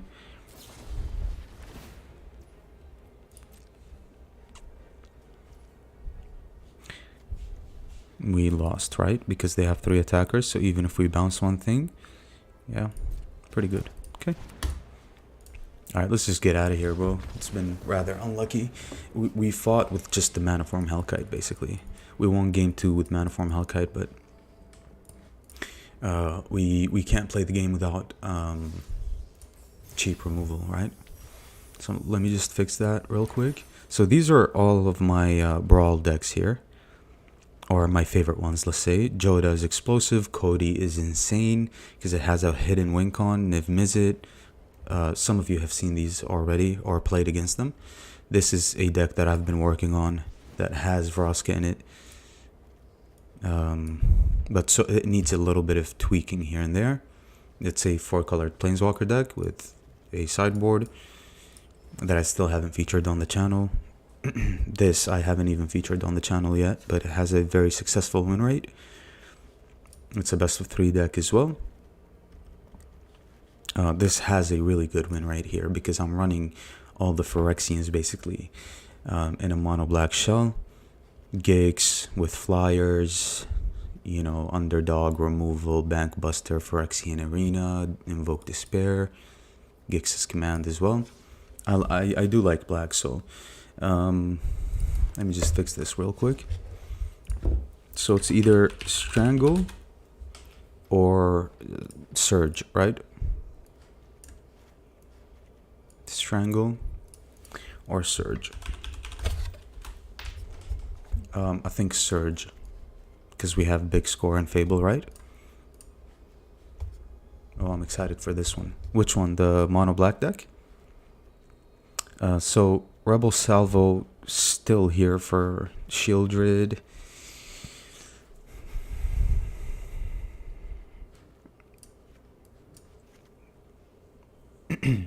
Surge.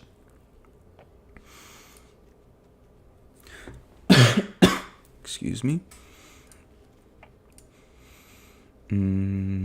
What do we cut?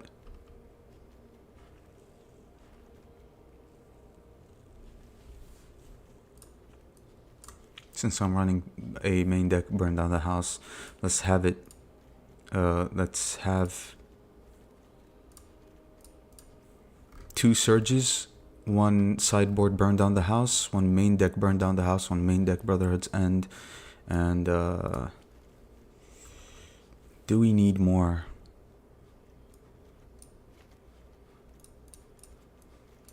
Probably, right?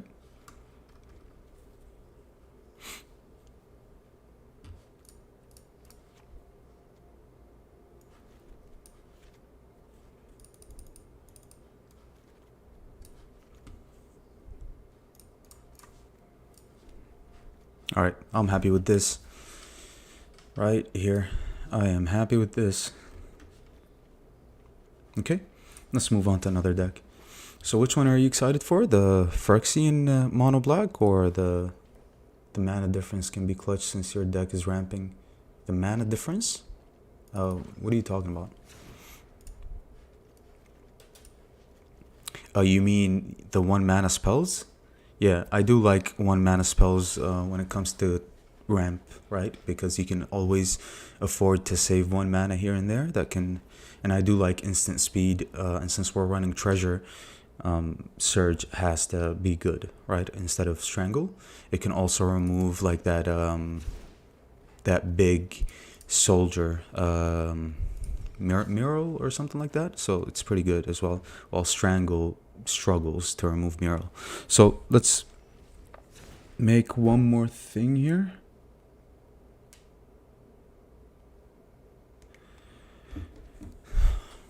Between Surge and Abrade.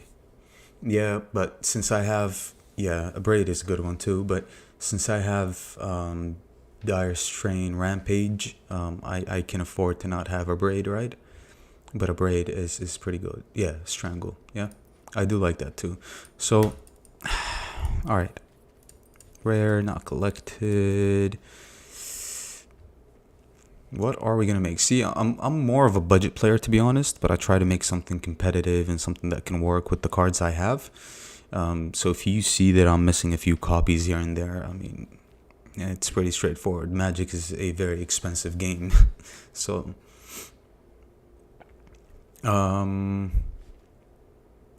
what are we thinking? I wanted to make this one here for so long, but I just haven't found the right deck for it. But we can make like an Arcfiend of the Dross with Vraska, and some proliferate cards here and there. Something that can be fun, something that's been on my mind for quite some time. For example, standard, it's gonna have to be probably best of 1. Since Arcfiend of the Dross is very good against aggro, right? And then Vraska proliferates, so you no longer lose the game. You just put oil counters on Arcfiend of the Dross. You can play something like the Eker, what's it called? Way too expensive in my opinion. It becomes inaccessible for most people. Yeah, I try my best, honestly, to invest as much as possible to make content, but it's really expensive. It's like you need $300 to $400 every set, right? And that's without the mastery. That's without a lot of like accessories here and there, right? It's just for the whole set. In order for you to acquire the whole set, you need around $300 to $400, which is quite a lot for every 3 months, every 4 months. We can make a another poison deck, but man, like this, another Dimir poison deck.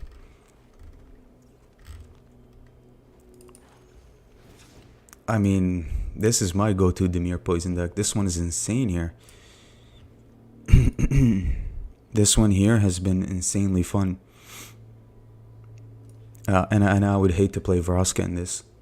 Yeah, if only there was an incentive to farm something, but no, you can't. Yeah, I mean, you can farm daily challenges, you can farm gold, you can play like standard challenges to farm more gold, to invest in more packs, but that's what I do. I just invest slowly in packs, right?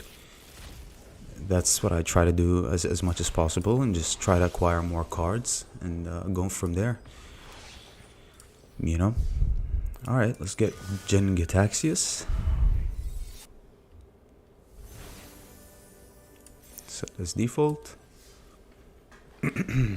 So, what are you guys thinking? What would you like to see? I was also thinking about Luca here, like a Luca ramp deck, and that's when I thought about just having something with Nissa.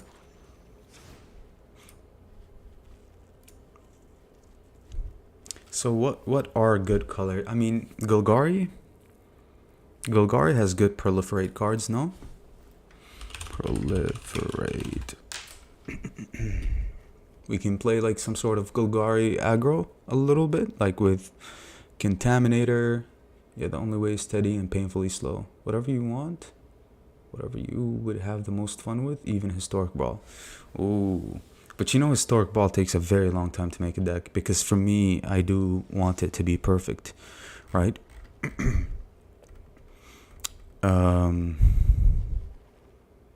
It seems that you can draft a lot and complete, see what I did there? The set that way, but you need to be good at drafting. Yeah, and drafting takes a long time. Well, the games, right? If you lose quickly, then that doesn't really take a long time, but the games that you play do take a long time. But I mean, once you draft the cards, you have them, right? But I don't like the fact that you can only get one copy. That's just too slow. I mean, getting a copy, like getting a rare only, or like maybe a mythic here and there. I mean, you can spend your time wiser and just try to farm gold somewhere else, just to get more cards, right? But for me, I do invest money at the beginning of every set, but not a lot, because it's extremely expensive, right? I try to get the mastery, because the mastery, in my opinion, is a good investment. It at least gives you back some gems here and there, right? So it gives you back, like, let's say, currency that you can spend later on more packs. So this is what I like for the mastery. We get Vorinclex here, right? Yep. Sadly, Urabrask nobody likes. Nobody likes Urabrask. I was thinking about, okay, Historic Brawl, 5 colors, right? I made a Kyodai deck that has all the melding mechanics in it, but that needed a ton of work. I worked on it for a whole week. That deck has Urza, Mishra, and Titania, but it was just all over the place, no matter what I did. I did manage to meld all of them in a single game, but it's so hard to do. It's extremely hard to get all the pieces right and survive while doing it.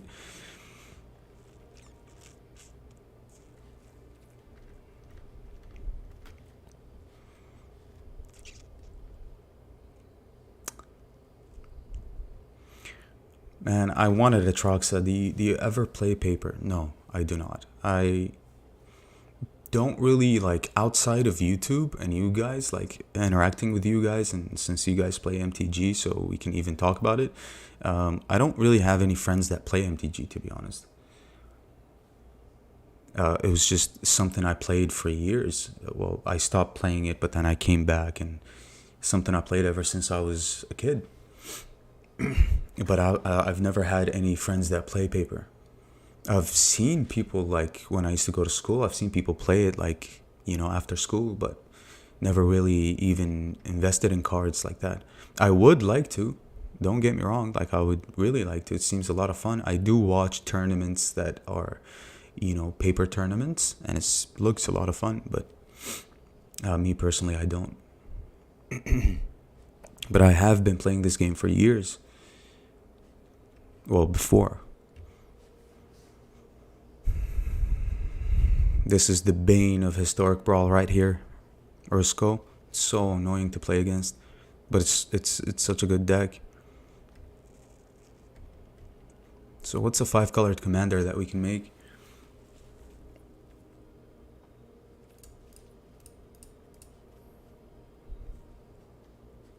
Not Slivers, that's for sure. Ramos could be fun. Ramos can definitely be fun. Prismatic Bridge, Planeswalkers, paper is fun. So many cards that are not in Arena, but so expensive if you don't proxy. Yeah, I've heard about proxying here. It proxy Kenrith? Kenrith, huh? But you kind of have to go slow and mid-range with Kenrith, no? Can't really play creatures with Kenrith. I've seen a lot of Kenrith Historic Brawl decks. They're usually just running bangers. Like ultimatums, like big top hands, survival spells, just stuff like that. I wouldn't mind a Kenrith. Goshen Tai I've been wanting to make, but it's all over the place.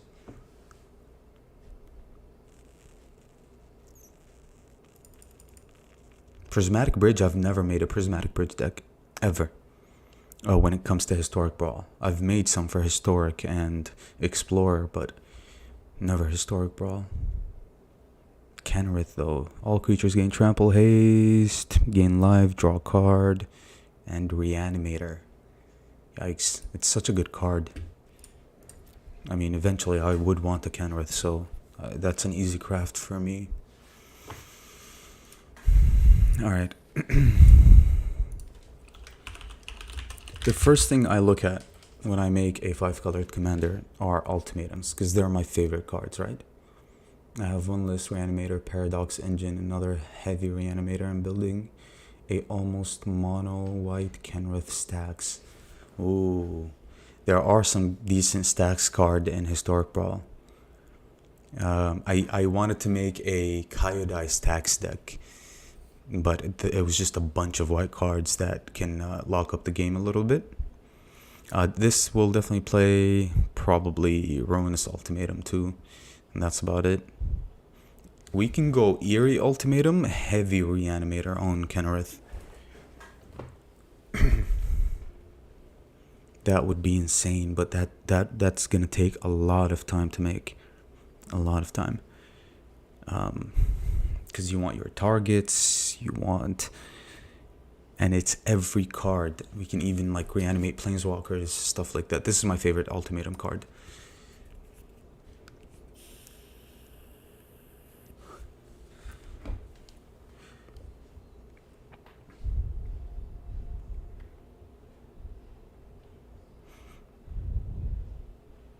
Okay.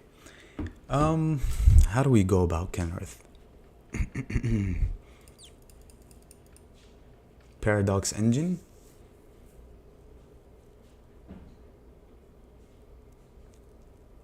Seems fun.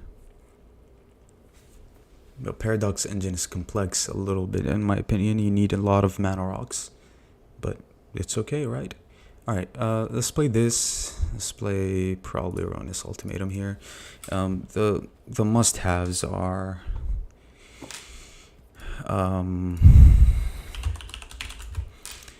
Lantern, the Celestis, 2 mana ramp spells, Mind Stone.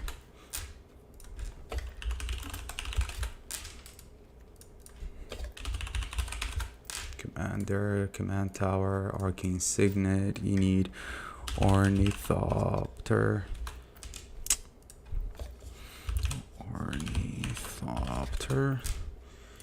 You need let's make this easier for us. You're gonna play Snow. You're gonna play. My problem with Engine, the deck struggles to fetch stuff. Biomancer's Familiar is your best friend. Okay. Why would it be a struggle if you're running a 5-colored commander? You can have access to a lot of tutors, right? Black has a lot of tutors.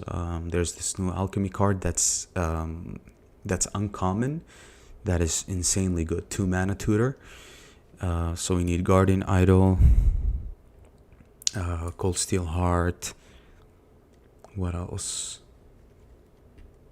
I do like this card. It's so good against blue. It's insane. Cast this on turn 2 and not have to worry about counter spells ever again. So I might run this card actually. But if I'm running instants, forget about it, which I will be running instants. Because I don't have any wild cards left. Oh yeah, I know. Trust me, it took me a very long time to actually get some of these cards. Very long time. I've been playing for a long time. Am I missing something here? Mindstone, Guardian Idol, Cold Steel Heart, Arcane Signet. Okay, so Celestis, Chromatic Ori, 3 mana, and says add. So we can play Celestis, Staff of Completion.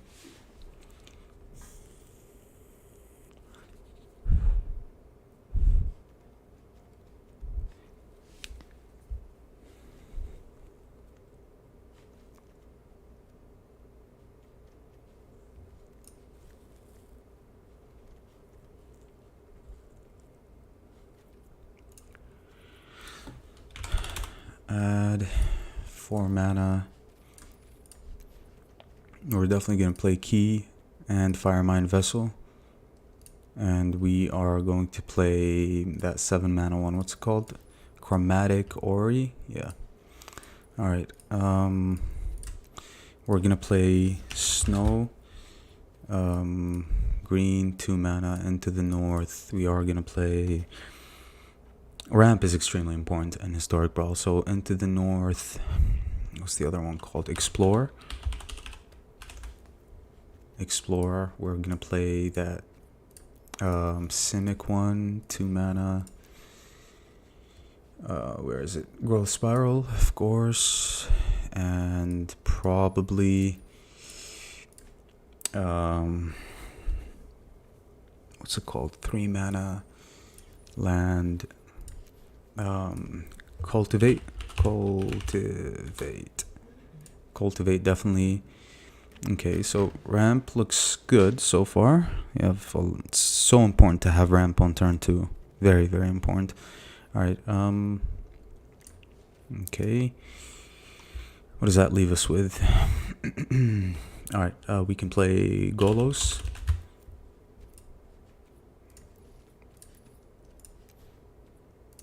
Golos, 5 creature.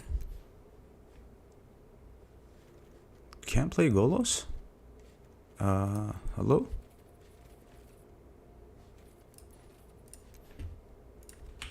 Artifact. Am I doing something wrong here? 5 mana artifact creature. I don't get why it's not showing. Golos definitely. You want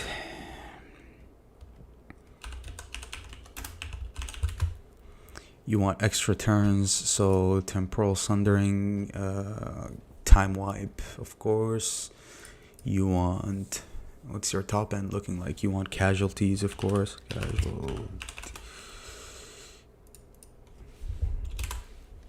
Casualties of War. You want probably some Planeswalkers here and there, but most importantly, removal. So, Binding. You want Binding the Old Gods. You want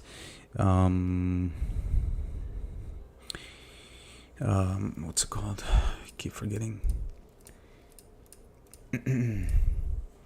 You probably want, where is it? Void Rend. You probably want the Jund one, because it has built-in Graveyard Hate as well. So Riveteer's Charm. These are all my go-tos, by the way, for 5 colored commanders. Camuor. Ooh, interesting. Yes, definitely. Camuor is fun. I love Camuor. Camuor. So Voidrand. You want that black one. That one is insane. Atroxa, definitely. Atraxa, yes, please. Atraxa for sure. That's a good top end, right? You want targets for Emergent Ultimatum, so usually you want your extra turns. Do you play Vorinclex? You probably play Vorinclex if you're playing Planeswalkers, right? I'm definitely going to play my favorite card of all time, Nicol Bolas, Dragon God. I'm definitely going to play this card. 5 mana, 3 mana instant. What's it called? Sacrifice. That card is insane. Soul Shatter, yes. Soul Murderous Rider. Alright, we need tutors, so this is the tutor right here. No. Putrefy could be a good addition here. We definitely need some enchantment. Alright, we need this. It's 2 mana. Where is it? Assemble the team. That's the one I'm talking about. 2 mana, search the top third of your library, so it's not your entire library, but at the very least you can fetch something with it, right? Put that card into your hand. This is insane, right?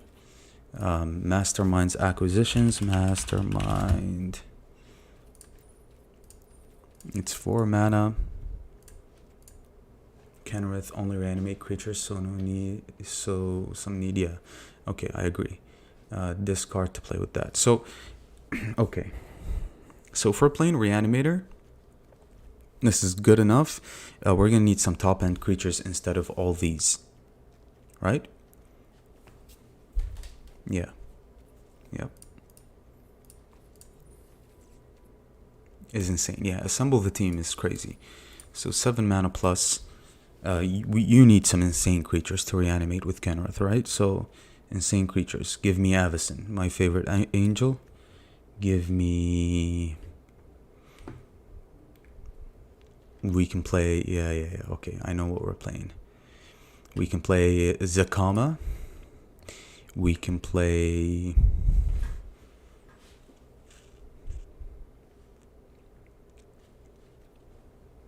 Coma, surely.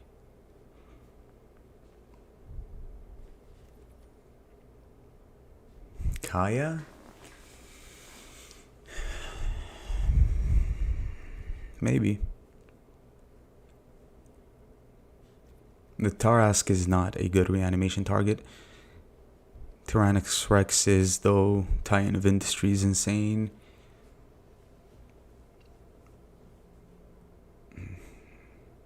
What do you reanimate?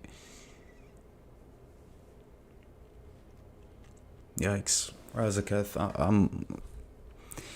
You know what would be insane? Okay. If you were to play Razaketh and you play Old Stick Fingers. So Old Stick Fingers is going to be an insane way to mill all of our top end. But if we play Old Stick Fingers, we are not going to play any other creatures, basically, besides our reanimation targets, basically. So we have to cut some of this top end. I'm going to cut the Ruinous Ultimatum because we don't need it anymore. Emergent, though, has to stay. War has to stay. Karn's Temporal Sundering has to stay, I think. All right, let's get some more creatures. So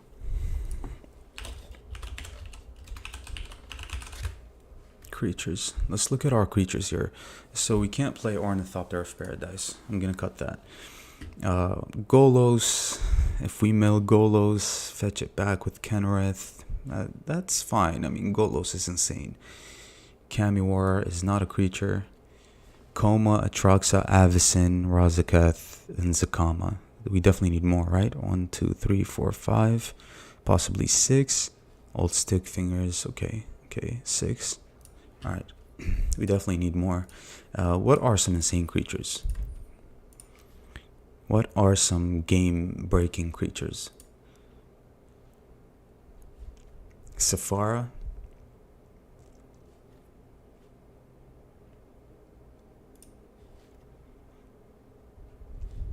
This all is insane. Alright. I mean, Jinkitaxis for Reanimator, yeah. It's a very good card when it's reanimated. Burning Rune Demon. That can fetch us cards. Let's consider it. Cemetery. Man, this one draws 1,000,000 cards. Alright, let's consider this as well.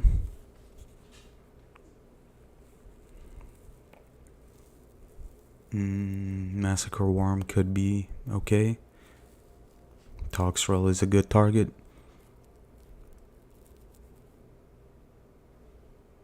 Nah, this one is whatever. Do we play Dinosaur Reanimator? Or we can play Praetor's Reanimator. But I don't have the old Praetors, unfortunately.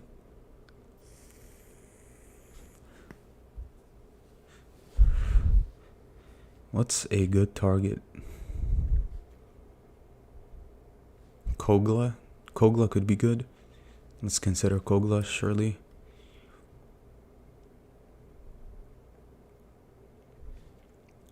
Zopandrel here can double the power of our creatures. Titan of Industry we have to consider. Okay, now we get Nyx Bloom, Toxtrel, Vorinclex, Velomachus. Okay, Velomachus is good. Velomachus I do like. But if we are playing Velomachus, we have to play a bunch of instants and sorceries. We are going to play Reanimator cards. I agree, Assemble the Team is OP. Yeah. Alright. Azor, Dream Trawler, Niv-Mizzet Perun, Locust God. We can run... okay. Alright. We have to run that card. Scarab God. We have to run that card if we're reanimating, right? We have to. Scarab God has to be here.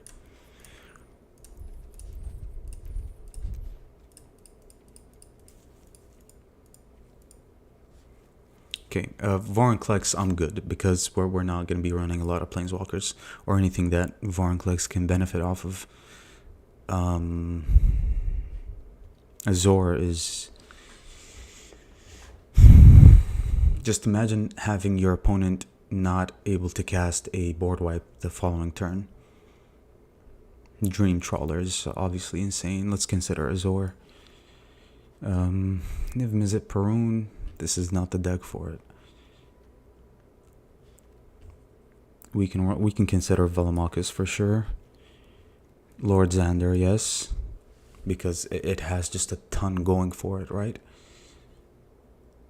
If I'm playing a lot of permanents, maybe Soul of Emancipation. I've always admired this card, but I think this is more than enough. I think we have a bunch of creatures here. Now, what's the best word to use when you're looking for a reanimation card? So 5 mana, 4 mana. Do you want to play Geth? No, because you're playing Stick Fingers, and last thing we want is to mill a Geth. You need discard, so the best discard cards are these right here. Where is it? It's 2 mana.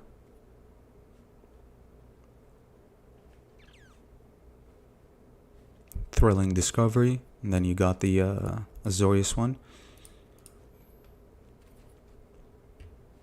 Faithful Mending, of course. Then you got the Demure one. Our discard cards have to be cheap, but they have to be cards that discard 2 cards initially. So we can play... Where is it? 2 mana instant. Am I missing it? Yeah, Tainted Indulgence. Okay. What else? What else do we play? We need board wipes to survive. So board wipes. Board wipes is where it gets complicated because of how hard is it going to be to cast them, right? You need 1 mana spells. You definitely need, what's it called? Dark Ritual. You definitely need Dark Ritual. You definitely need Cleave. what's it called? Blue Cleave, Wash Away. This is a must-have. You need Veil of Summer. Veil of Summer. Yep, you need, these are must-haves for 4-colored commanders. What was the white one? Curse. Curse, Swords to Plowshares, I don't have. Maybe we can craft it. I mean, I've always wanted to have it. Swords to Plowshares. Sure. Alright, I'll craft one. These are all the must-haves for all the colors.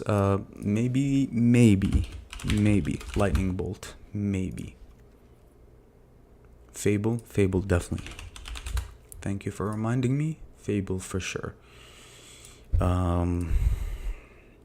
Okay, let's take a look at our creatures here. Alright, man, let's just cut these, bro. Let's just focus on Reanimator, right?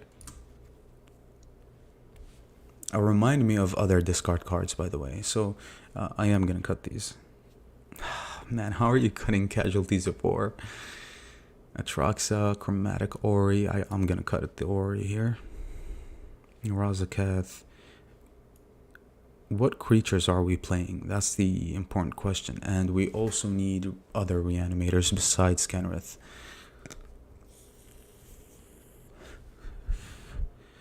This can go. Velomachus, I think, can stay. Jinkataxis can go, I think.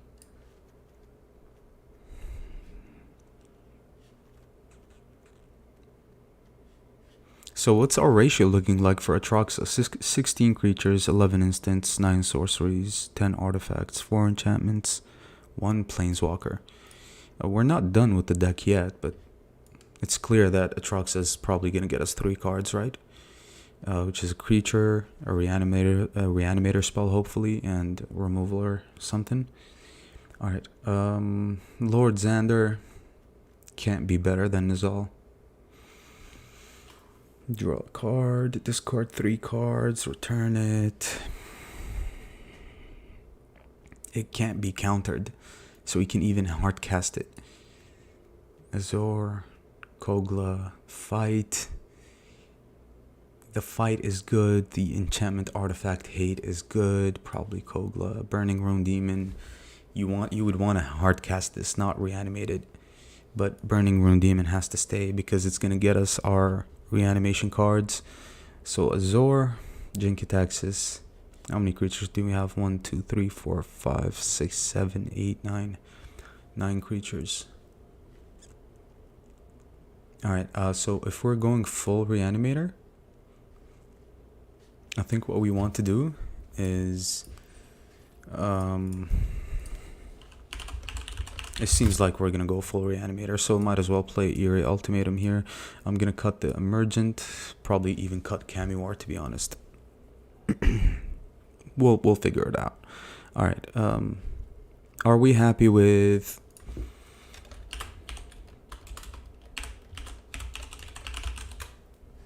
Are we happy with 1, 2, 3, 4, 5, 6, 7, 8, 9, 10, 11? Forgot about 11 creatures. Are we gonna open with a creature and a discard spell? Probably not, because we need more discard spells, right?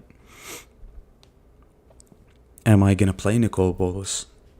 Probably not. Time Warp? Probably not. But we need a Planeswalker for Atraxa, right? Or more. Golos can help cast these for free, basically. So Golos has to stay. Scarab God has to stay. Alright, are we happy with our creatures? Razaketh can fetch. Avacyn is insane. Atraxa, Coma, Velomachus, Lorehold, Nizal. How are you going to play Nizal and not play Titan of Industry? How does that work?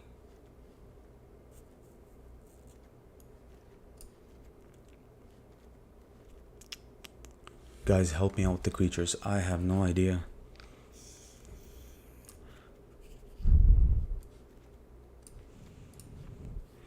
We're going to cut Azor. Alright, how many creatures? 1, 2, 3, 4, 5, 6, 7, 8, 9, 10, 11, 12, 13. Yeah, I'm happy with this. Kinnan as a low mana big ramp and roulette. I don't have Kinnan, I don't think. And even if I did,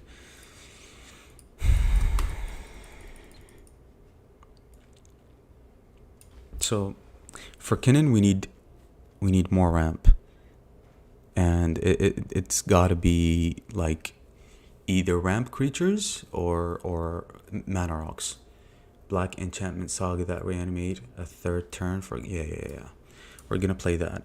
But actually we're not gonna play that, because if we play that, we can't play Velomachus Lorehold, or the other way around. If we play Velomachus Lorehold, we can't play that, because with Velomachus Lorehold you want it to reanimate the same turn it enters the battlefield, so you have to use instants and sorceries. You can't use the enchantment. So if we play the enchantment, I'm cutting the Lorehold, right? Because Lorehold is most likely going to whiff, and if we're playing the Lorehold, I'm probably not going to play that. I know what I'm playing though, so it's Foretell, the best reanimator spell in my opinion. Foretell, this one. Am I missing something? It's 5 mana, yeah. But it turns into 4 mana. Okay, I'm playing this, and I'm playing Flashback. And it's 4 mana. No, 5, but it becomes 4 mana, right? Unburial Rites. These are the two best reanimator cards, and these are both instants and sorceries that Velomachus Lorehold can hit. We can have okay, all right, we can have, actually let's look at the 5 mana ones. We can probably play this because it gives us instant speed, right? Graveyard Shift. It has instant speed, so probably this one. This one gives haste, which is insane. Imagine giving haste to like an Atroxa or Zakama or something. But Zakama though, I mean, it's a 9/9 vigilance, reach, trample. You're not gonna cast it, but maybe you hard cast it. This blue guy that when enters the battlefield steals a permanent from your opponent. Good combo with Fable. Yes, Agent of Treachery. Yeah. Yeah. Should we play that though? I mean, how impactful is it going to be? It's good with creativity, right? You can cheat it out. But is it a good reanimator target? We want creatures that can impact the battlefield when they hit it, right? Or can end games. That's what we want. Zakama doesn't end games. But if we play a reanimator card like this one, which one? This one, and give Zakama haste, maybe you can make something happen, right? I think I'm going to play this one. Do we play Shieldred's Restoration? Probably, right? You probably want to play it because it's 4 mana, right? It's very Shieldred. You probably want to play it, and since we're ramping, sometimes we can even gain life off of it. It is going to cost some life, but it's 4 mana. So Shieldred's Restoration we're definitely going to play. Okay, so what did we say has to go? Time Warp? It's 5 mana though. 5 mana take an extra turn. This blue guy that when enters the battlefield.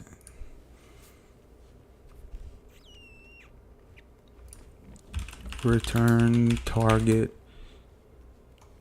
Alright.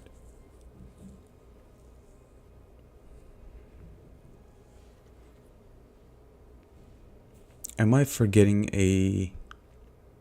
Alright, we can play this, but it doesn't play well with Velomachus Lorehold, so nope.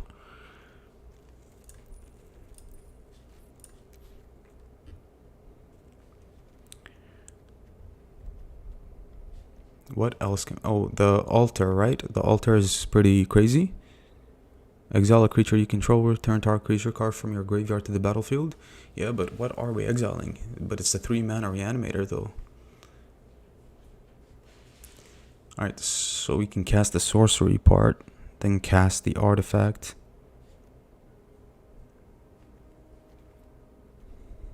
Man, but The cruelty of Gix is just really insane because it has a built-in tutor, right?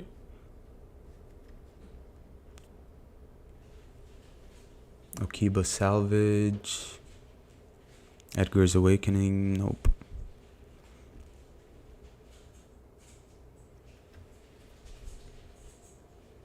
Rise Again. We can probably find a better card. This one gives lifelink, so I'm playing this one. It can turn games around, right? Confront the Past. Black Sun's Twilight is something that I'm willing to play. But what's the mana value on our creatures? Nope. Never mind. Because you have to cast it for X equals a million, right? Shieldred.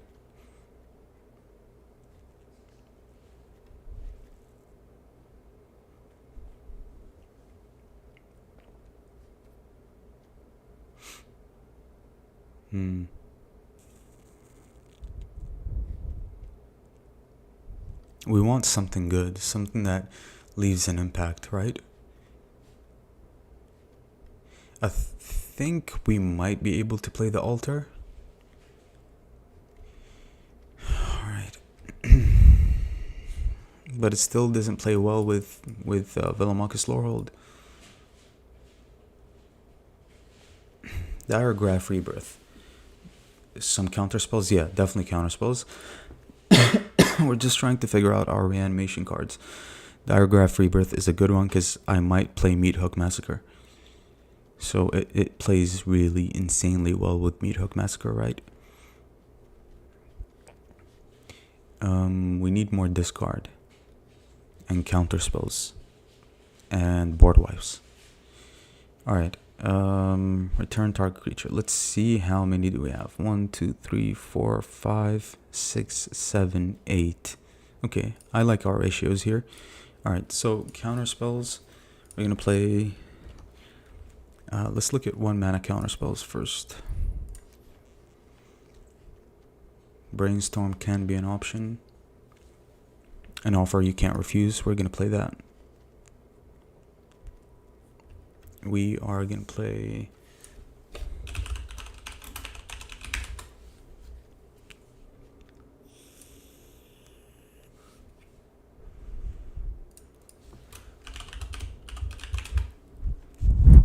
Familiar.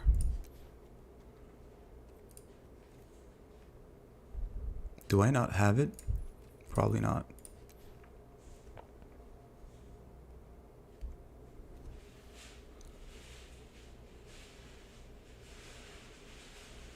Activated abilities of creatures you control cost 2 less to activate. This effect can't reduce the mana in that cost. The next time targeted. There's a. Yikes, this is really good with Kenrith, huh? So is this a must-have for Kenrith? Remember, if we want to play a creature like this, we can't play Old Stick Fingers. Or if we're playing Old Stick Fingers, we can't play a creature like this. And I do like the fact that Old Stick Fingers immediately fills up our graveyard with some targets. So I don't think I'm going to play it. Because maybe you hit this with Old Stick Fingers and then you're left with, what, a 2 mana 2/2 that you're going to spend 5 mana to reanimate? No. I know it does reanimate for 3. It allows Kenrith to reanimate for 3, but we're left with the Old Stick Fingers issue. This is just bad deck building, in my opinion. I love this card. I think if we're not... I love this card with Kenrith. But I think if we're not playing Old Stick Fingers, then sure. But we are, right? Since we're not playing a lot of discard cards as well. Besides Fable and a couple of cards here and there. So we actually do need... so we need counter spells, like we said. And we need...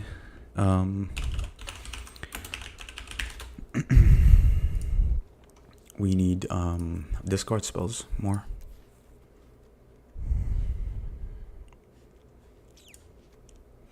Pact of Negation. And we also need about 44 lands too, because it's a 5-color deck.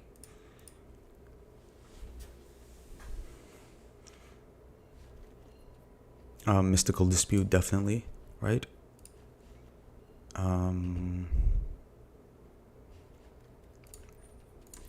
They have to be 2 mana, so we can play Make Disappear.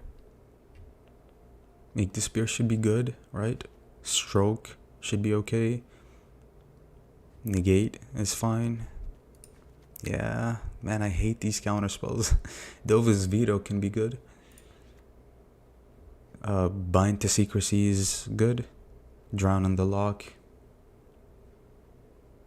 Yeah, I mean, it's got removal too.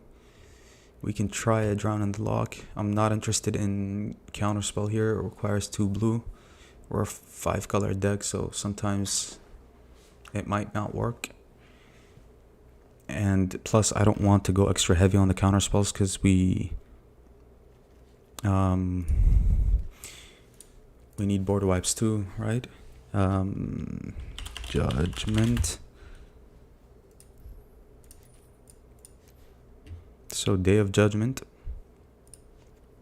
It's the best 4 mana one. We need Brotherhood's End, right? Because you can remove, well, we are running artifacts, huh? But it's still good. Hits creatures. Cycling. Sweltering Suns. Brotherhood's End is just better, right? But you can discard this, but for 3 mana. And we need Farewell, of course. It's a must-have. And you need... I keep forgetting more discard, right? What's a good discard card? They have to be 2 mana. Or less, maybe, but not 1 mana. Probably 2. Discard, and it's got to be an instant or sorcery. You can play these 3 mana though, but we're not gonna play a lot of basics, but they help discard, right? They discard 2 cards. We can't look at black because these discard your opponent's cards. Faithless Looting, yeah. Cathartic Pyre, yeah. Discards 2 cards for 2 mana or less. Cheap. Big Score. I do like Big Score. Prismari Command, sure. Because we do need Artifact and Enchantment Hate. And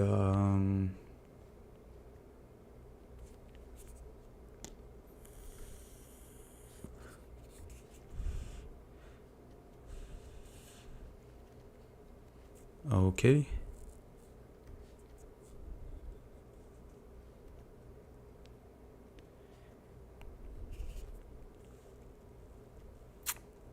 Okay. All right. What else do we need?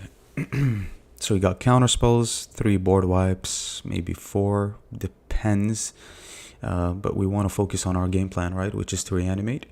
We have a couple of discard cards. So we have 1, 2, 3, 4, 5, 6, 7, 8, 9. Yeah. It's a good ratio, right? Discard to 8, we said 8 reanimation cards and 11 or 12 creatures. So that's a good ratio.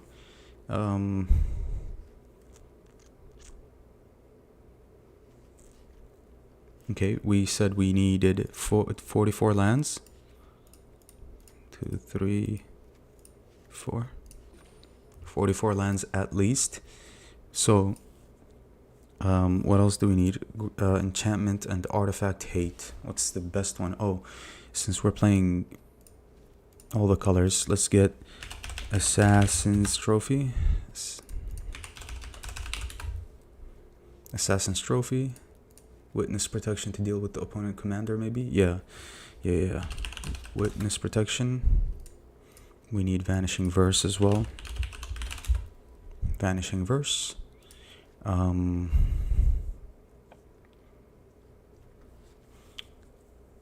there are a lot of cards that I'm forgetting. A lot of cards, most likely. But we are gonna play either. We can play Lightning Strike, Rip Apart, could be good, but I do want to play, what's it called? It's 4 mana. It's a 4 mana sorcery, Culling Ritual. Yeah, this one's good. Oh, Meat Hook Massacre. Meat Hook is 2 mana enchantment. Meat Hook Massacre, definitely. Because we're playing, what's it called? Diregraph Rebirth, right? So it's a combo, and now we have to cut 21 cards. GG's. Okay.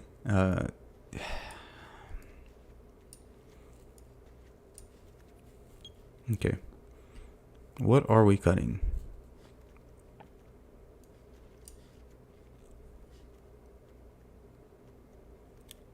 Since when did this get in the deck?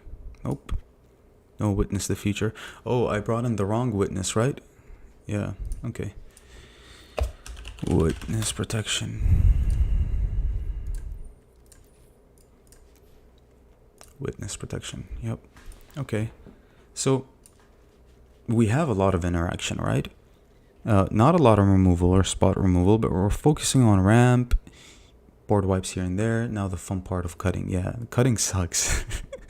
I really don't want to cut anything, but we have to. Okay, let's look at our 1 mana slot. Pact of Negation can just go away. I mean, every time I played that card, it was underwhelming, to be honest. This spell can be good anti-counter spell. Dark Ritual mana, our 1 mana cards are insane. Lightning Bolt can leave. But can it though? We're playing Kenrith. We're probably going to be playing against Kinnan. We're probably going to be playing against Sereth or whatever. Like these 2 mana commanders, right? That we need to remove. Okay. Alright.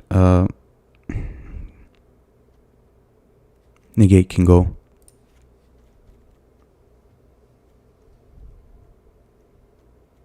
We might need more board wipes. I mean, more counter spells, I'm sorry, but... Man, our 3 mana slot is insane. I mean, what are we gonna cut? Our 3 mana slot is crazy.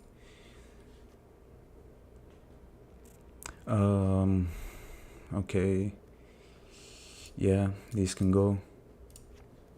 These have to go, I think. Time Warp. Let's just focus on our thing here. I've only played once against Hellq with Kenrith, so it's not too bad. Yeah, it shouldn't be too bad. I mean, we definitely have access to a lot of things, right? But still, I mean, we still need to cut 16 cards. Okay, let's speed through it, right?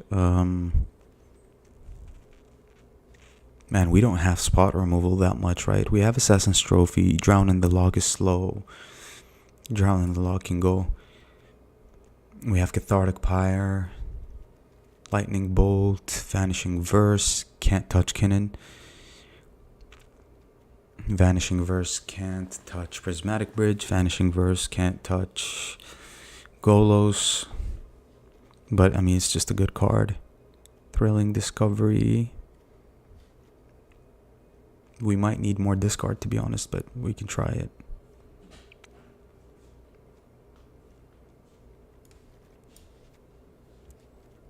Maybe. Soul Shatter. Okay, I mean, we have to cut some cards, so just pick and choose what we cut. Oh, Nicobo's. Unfortunately, we have to cut my favorite card. But it's just, it doesn't play well in the deck, right? Eerie Ultimatum. Is Eerie Ultimatum good? We can try it, but it's so mana hungry, right? And specific as well. It's insane. Scarab God. Could be bad with old stick fingers, to be honest. So can Golos, but I think Stick Fingers is just messing with our deck, to be honest. But just in case we don't find our discard and we do ramp, we can get a big old Stick Fingers.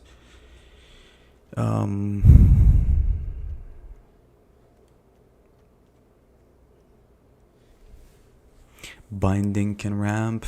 I mean, we are gonna play Triomes. So, alright, let's cut these. We need to cut 12 cards. Okay, Dovin's Veto, Bind to Secrecy. Okay, Bind to Secrecy can stay. Assassin's Trophy has to be good. Okay, I'm not a believer in Culling Ritual since we're playing a lot of Mana Rocks, right?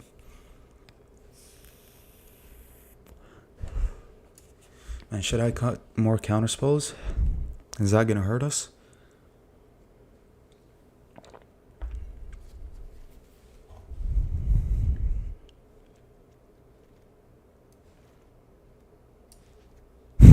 I just don't know what to cut.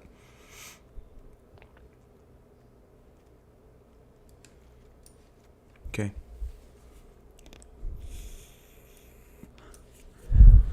Zakama can go. I don't know.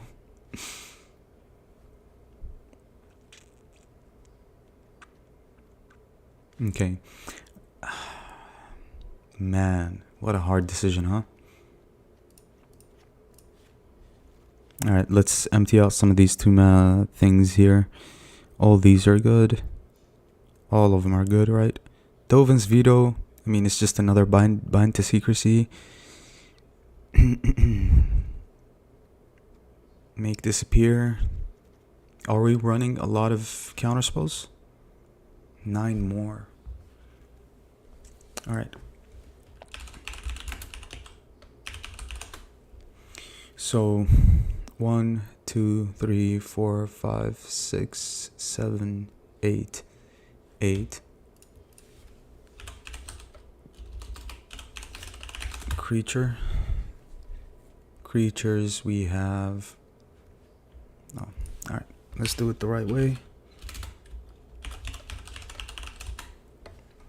Creatures we have 1, 2, 3, 4, 5, 6, 7, 8, 9, 10, 11, 12, 13. 13, but we are playing a built-in reanimator within Kenrith, so it's fine to have more creatures. Let's see our discard. 1, 2, 3, 4, 5, 6, 7, possibly 8, possibly 9, maybe 10. I do like the discard ratio as well. Alright, so what are we cutting? It's either counter spells, spot removal, or ramp. You can't cut the ramp. You just can't cut the ramp.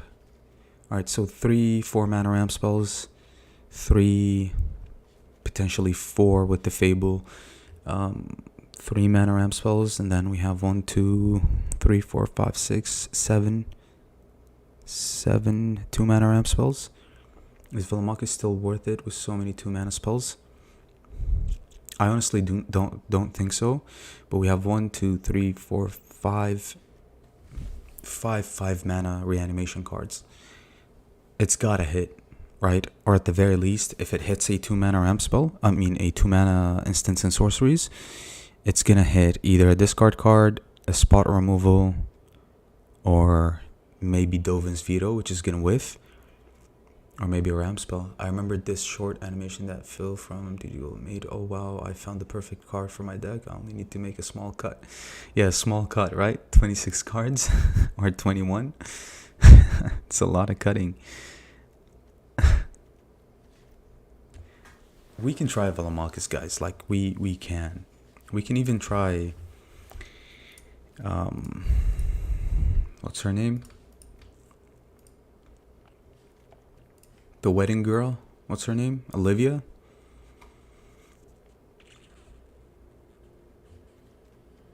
Olivia has to be insane, bro.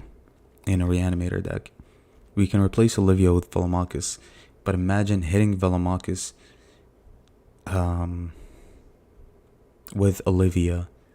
then you attack, and you have a Jinkataxis on the board. Velomachus fetches a 5-mana reanimator, Jinkataxis copies that, and in the same turn you reanimated 4 big creatures. Just imagine that. That would be insane. Alright, I'll run Olivia.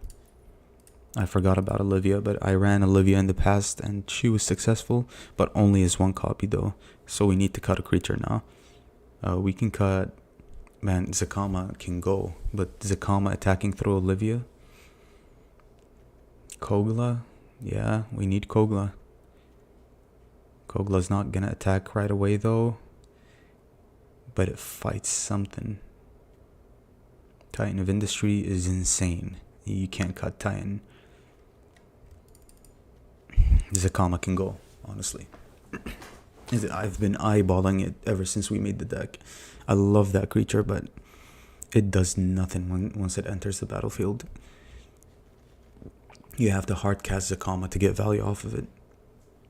So, and it's easily removed. Brotherhood's End can go. I don't even know if we need a lot of board wipes like that. Since we have spot removal, Dovin's Veto can go. Pact of Negation, man. It's just a setback. But we have to run it, I think. Dark Ritual can get Kenrith out on turn 3. Turn 3. Yeah.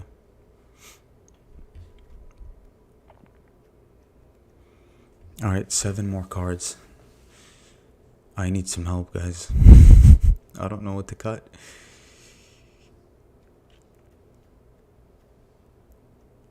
Void Rend can't be countered. We need that.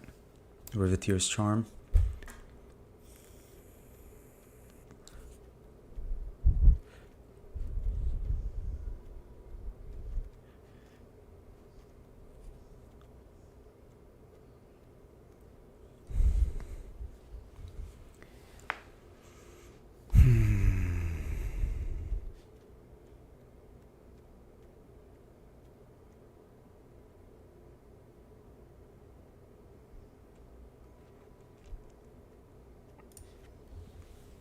Nizal can go.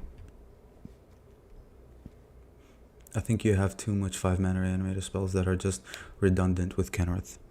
That's a good point. That is a good point. Alright, this is 4 mana though. Let's consider that. This gives haste. This gives lifelink. This is 4 mana. So Diregraph Rebirth, maybe drop them for more Kenrith protection since he can spam reanimate. Interesting. So how would you go about protecting Kenrith? It's got to be green or blue, right? And either and your protection has to do something else as well. It can't just be protection, right? So because there are dead cards usually most of the time, because your opponent is gonna figure out a way to either counter your Kenrith or remove it. So that's why we even have 5. We have reanimation cards, because not all the time we're going to reanimate through Kenrith. People are going to remove Kenrith, right? So your protection spells are, slip out the bag. So Kenrith can give haste, right? With 1 red mana. So do we even need this? Kenrith can gain life, can draw a card, reanimate, put +1 counters. So it's either slip out the bag, Tamiyo's safekeeping, and phase out. Doggy, the one with the 1 white instant. Oh, Loran's Escape. It's Cries, so sign me up. And Tamiyo. Tamiyo's safekeeping. Alright, so the idea here is to bring out Kenrith as fast as possible and protect it. But what are we gonna cut? Doggy. I know which dog you're talking about. Selfless Savior. But we can't have creatures, right? We're playing Old Stick Fingers. And you just can't play Savior, so it has to be something else. And these are just more targets for our Velomachus Lorehold. And plus, we have to always keep in mind the fact that we're not going to reanimate with Kenrith all the time. We're going to try, but it's not going to happen. So safekeepings, I mean, it's better than Tamio safekeeping against Farewell. But this can even target all of our permanents, right? So it's got to be both of these, right? Loran's Escape can go, because Tamio's Safekeeping can gain his life. Yeah, Doggy is too much. Yeah, Doggy is just another creature that we cannot have in the deck. So we gotta cut 8 cards. Pact of Negation can go. I don't know what to say. We can probably cut Bond of Revival, right? Yeah, let's just cut that since Kenrith gives haste. So you need 6 mana to reanimate and give haste. That's manageable with all the ramp, right? Maybe. Man, Kogla can go, right? But we don't have a lot of... Well, we do kind of have permanent removal, right? Like Binding, Void Rend, Vanishing Verse, Assassin's Trophy. We need to cut more cards. Eerie Ultimatum is guaranteed bad. Guaranteed. Maybe.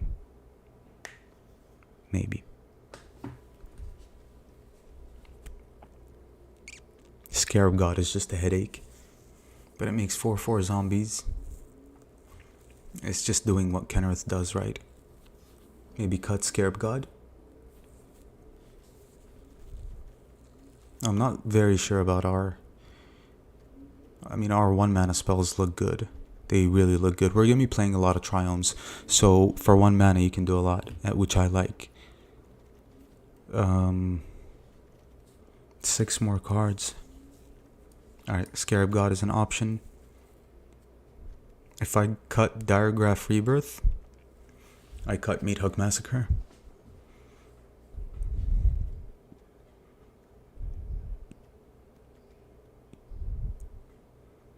Okay.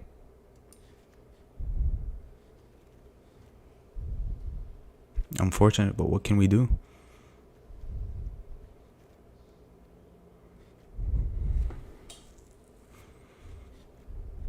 Make disappear.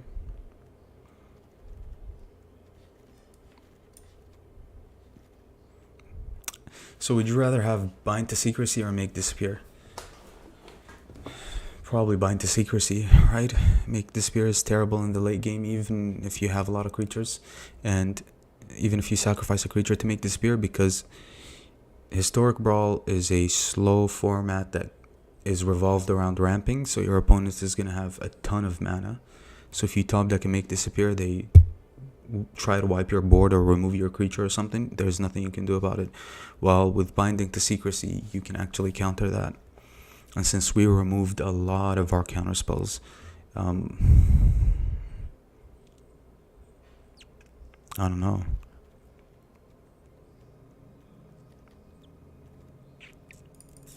Alright, we removed some more counter spells. We removed Ramp, and we removed... so usually on turn 4 we would want to ramp, but there are the occasional board wipes here against like these goblin decks and stuff like that, right? Especially against Krenko.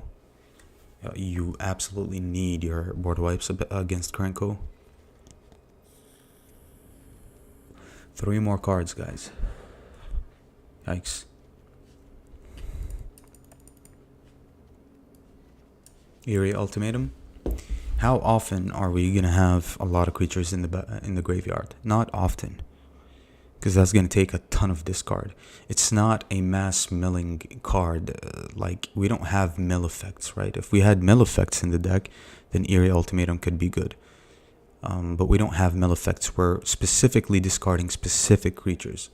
So Eerie Ultimatum is probably bad, because there's not going to be a lot in the deck. The idea behind it is good, but it pains me. Alright, 2 more. Veil of Summer can act as protection, so maybe we can take out Tamio's Safekeeping. Um,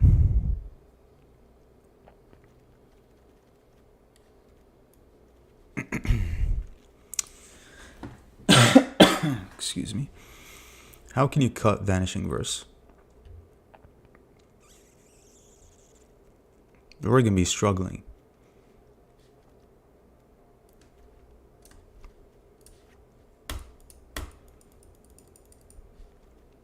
Alright.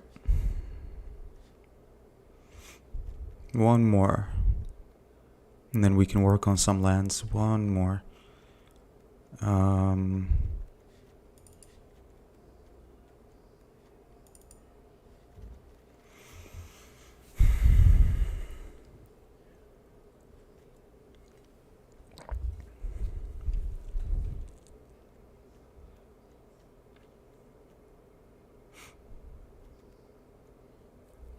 Man, we can try it.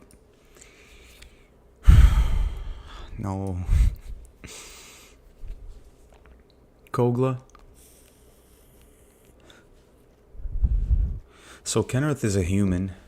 Kogla can act as protection for Kenrith, right? We can bounce it back to hand, and in return we give Kogla indestructible. So I don't think cutting Kogla is smart, but I think cutting Tamiyo's safekeeping could be good. Could be. Maybe not. Yeah. Let's just keep it. Let's just keep the protection here. Let's cut one more card. That's our only graveyard hate in the deck, right? Yeah. Well, besides Farewell, yeah, of course, but we don't. Farewell is a mass graveyard hate, so we can't choose graveyard with Farewell because that's gonna exile our creatures. So it's either Verse or Binding the Old Gods. Can't cut more counterspells. We can't.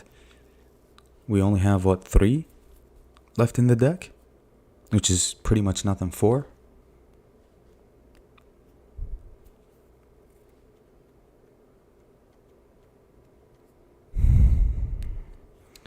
Alright, Vanishing Verse it is.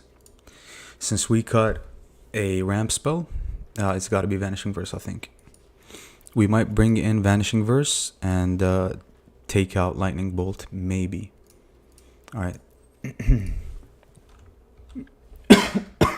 So Triomes. All the Triomes. Right? And then dual lands, right? You want the new dual lands, not the old ones, even though the old ones can gain life, but I mean not gain life, it's a one-time hit, let's say. So dual lands.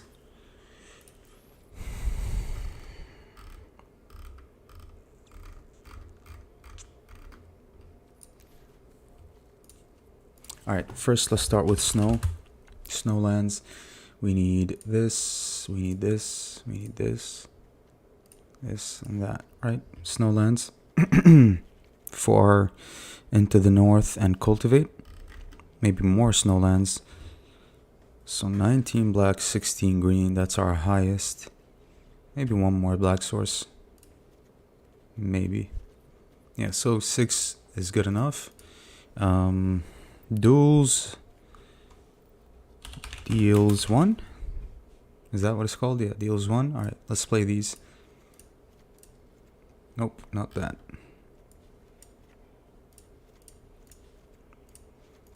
All of these. We are going to play the legendary lands as well. All of them. And we are going to play... I think it was Innistrad. Yeah, it was Innistrad. We are going to play those.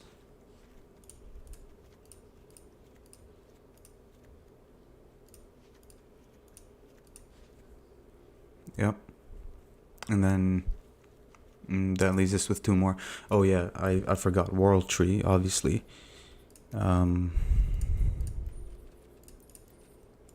Kaldheim. So World Tree. And then maybe some fetch lands or something like that. Oh yeah, Mana Confluence. Mana, Confluence, where are you? Yep.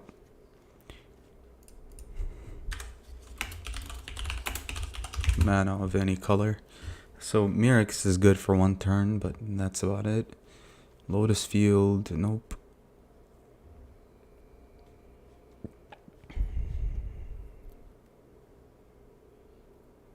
That's about it, huh?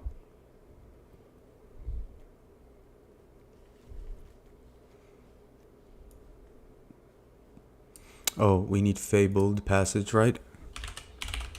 Fabled Passage. That is 45 lands, huh? Okay. So with Fabled Passage, probably cut... Our lowest is the red, so probably cut a red land here. Red and white. Interesting. But we do need double white for Day of Judgment, right? And Farewell. And that's about it. Alright, so red and white.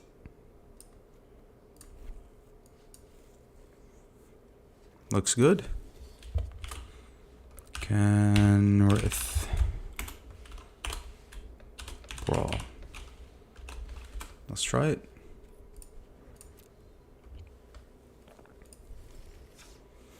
Finally, right? I'm telling you, like, Kenrith, Historic Brawl decks just take forever to make. Let's try some Kenrith Historic Brawl.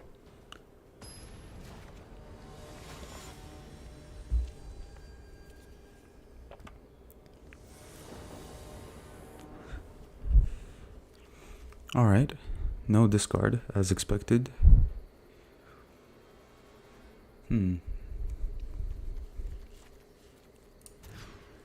Pretty bad hand, huh? Okay.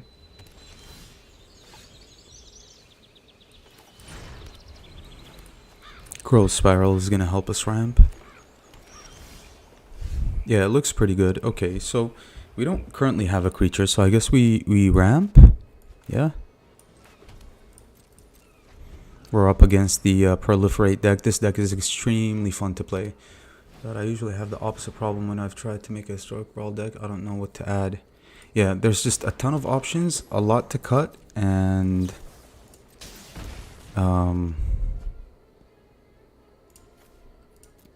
okay, so we need creatures to discard. So a ton of options, a lot to cut, and it just takes forever, right? Even figuring out the lands. We're missing a white source. Yikes.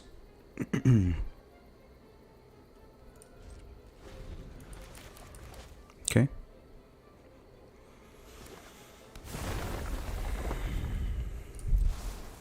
They might play this now.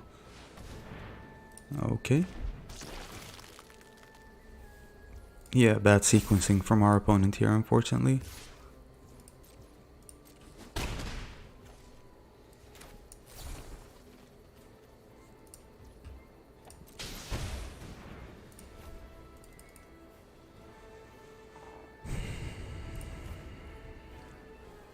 Alright.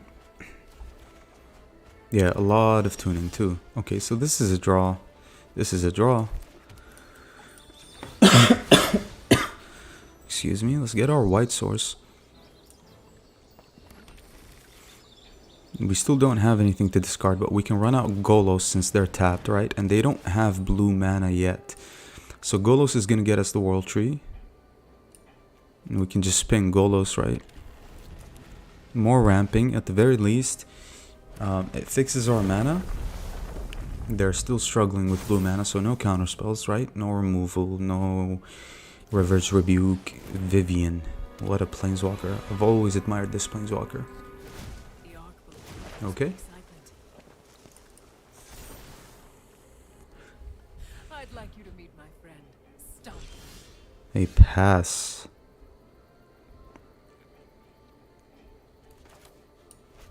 Why aren't you attacking, opponent? I think our best bet here is to spin Golos, since we don't have a creature yet, right? Rough. Yeah, we can't find the creature. That is rough. Alright. Well. We pass.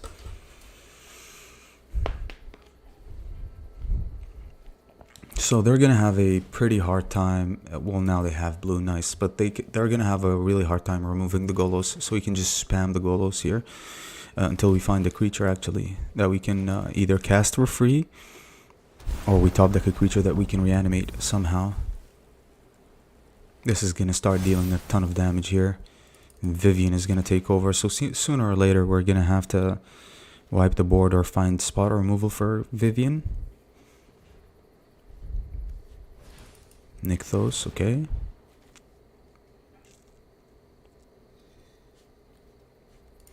They need one more mana, unfortunately, to do the thing with Izuri here.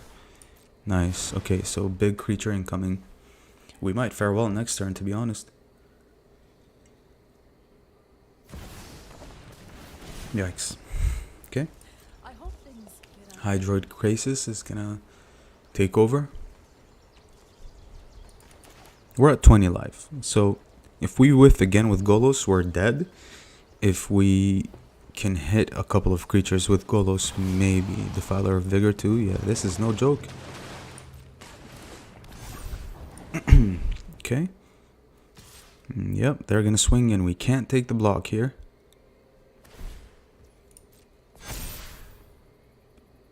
But we can kill Vivian. Okay, no blocks, pass. This is not a block for me. Even though we might fare well next turn, this is just not a block. Alright, so what are we doing, guys? Are we farewelling? Do we die? Probably, right? This is gonna get him big. Do we risk spinning Golos? It's so tempting, but it's the wrong play. So maybe I should have blocked with Golos since we can reanimate it with Kinnereth, right? But now we can't. I think we spin. Yep. Alright. Has to be the Defiler so we can survive. Curse of Silence on Izuri. And then explore. Draw a card. Play a land. And just pass. Okay. So we are going to fare well next turn, which means we are blocking this turn.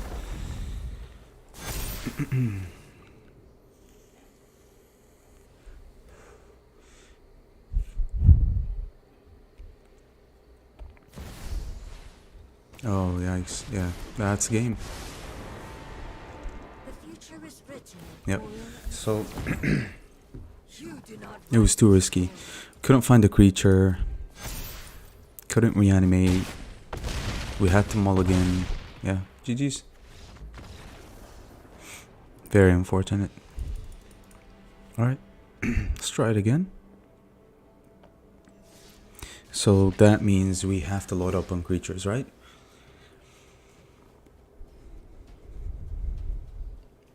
Or, yeah, just creatures discard spells. So that means we can't play removal, we can't play counter spells, we just can't play anything, right?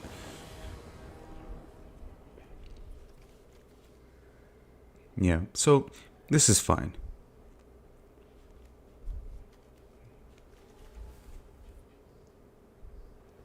Slow, but fine. Because we have discard and a creature to reanimate, right? So what are we leading with here? I guess green, red, and blue. Yep.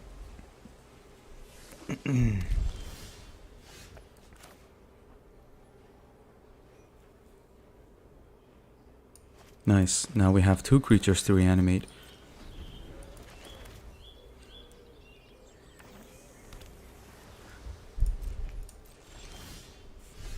Dark Ritual.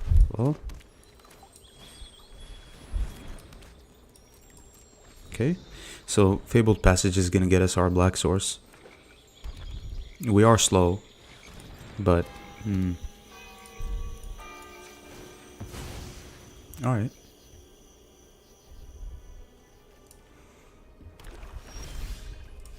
Okay. Wash away. Alright, we can just pass here. Man, not drawing a land was devastating there. So discard make a treasure. Discard kill midnight clock. Definitely discard make a treasure, right?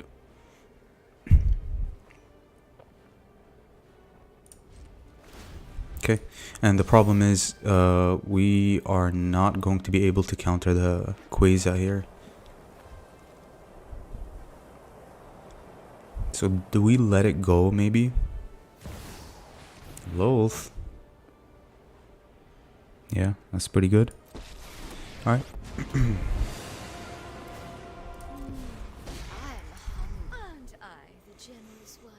Treasure token, discard.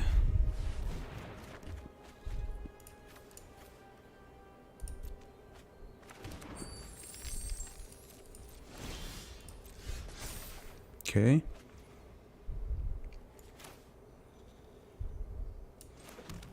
Two, three, four, five. So we can play Kenrith and protect the Kenrith, right? But we need a green source to protect the Kenrith. I guess the treasure? Alright. We could have even played Dark Ritual there, yikes. Yeah, they might be slower than me, yeah. That's true, but there is Farewell, and it could be this turn too. I definitely lost to Quasar before thanks to Farewell, but they seem like they're a Planeswalker deck at least, which is good for us, right? I mean, Loath plays well with Quasar, but yeah, that's not gonna happen. Okay. Alright, hopefully they attack with the spiders. 1, 2, 3, 4, 5, 6. So next turn we can give haste too. And we have Dark Ritual to sink in the mana, right? Yeah, so play a red source, definitely. We can kill their Planeswalkers with the Assassin's Trophy. But they get another land, right? So what are we reanimating here? We can't protect the Coma. They can instant speed kill the Coma. I do like Kogla here. So 3 mana. Can we counter a removal spell? Alright. I mean, it's gotta be Coma, right?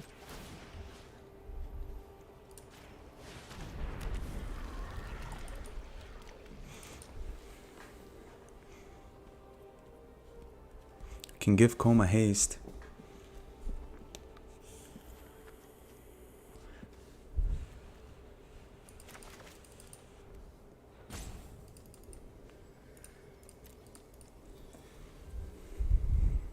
But we're holding up Wash Away here, for sure. Let's see if they have a removal spell for Coma. No, okay. Alright, this is something. This is pretty good.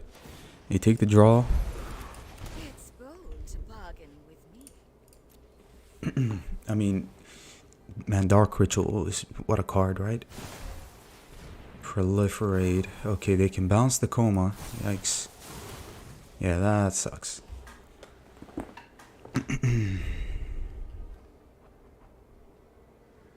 Or the Kenrith. But I think it's just better for them to play creatures because Coma cannot be countered. So eventually we're going to hard cast the Coma, right? Yeah, I mean, there's nothing we can do about that. We can spend this, but...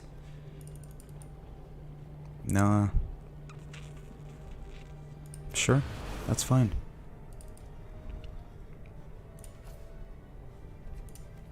One, two, three, four, five, six, 7. We have 1 green, 2 green, 1 blue. Okay.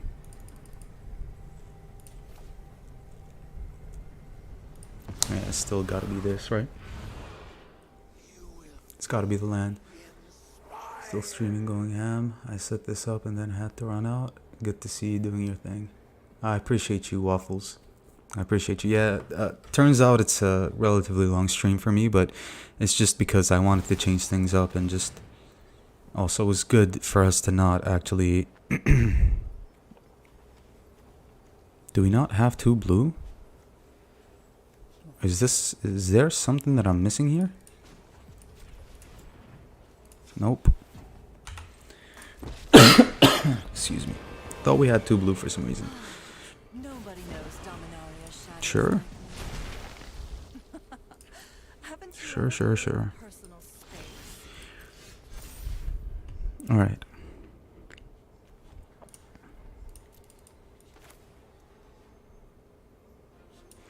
Two, three.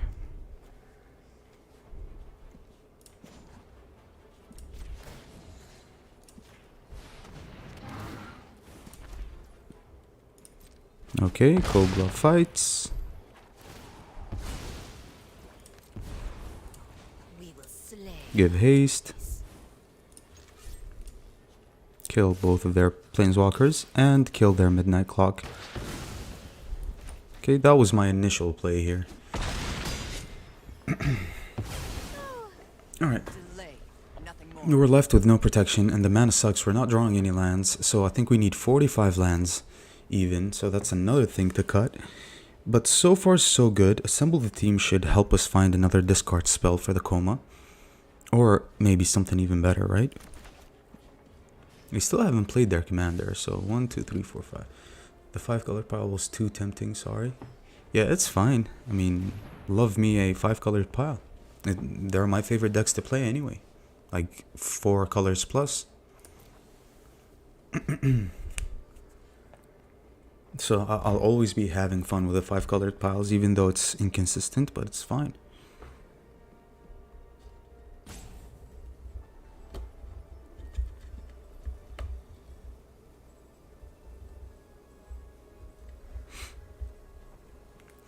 Search for glory for our opponent. Let's see what they find. Yikes. Alright, we have to hold up a counterspell, huh? And a Cold Steel Heart, that's fine. We have to hold up the counterspell, and we have to. This is like the best card they can get. Alright.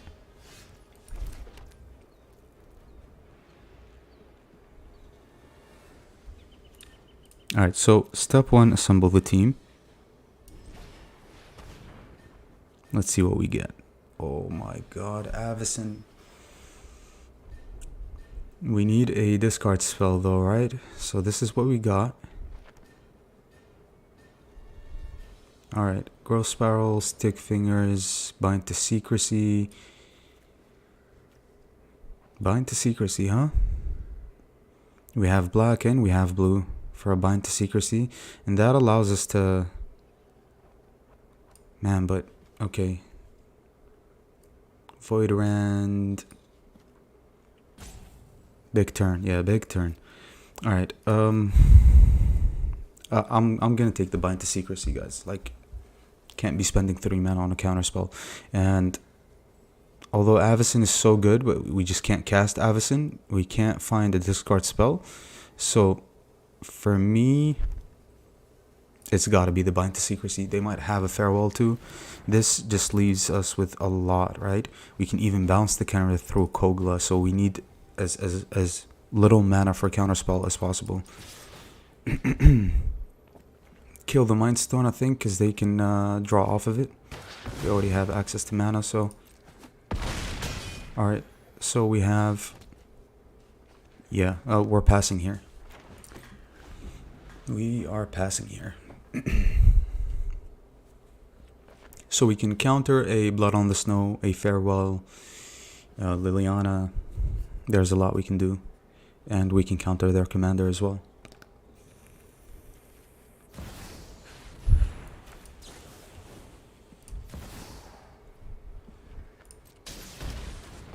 That's pretty much game, right? Very decisive counter here.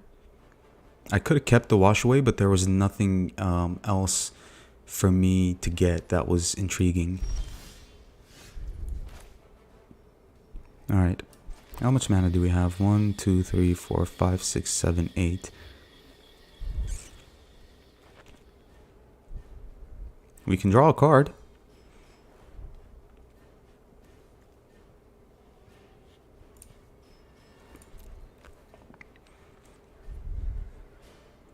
We can give trample.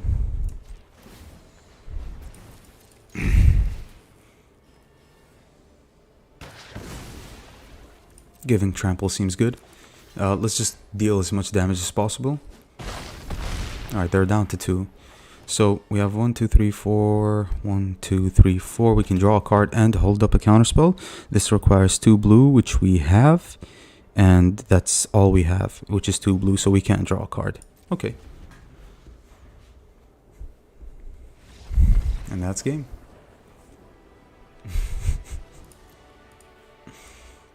That was pretty good, right? We reanimated, which we did what we built it for.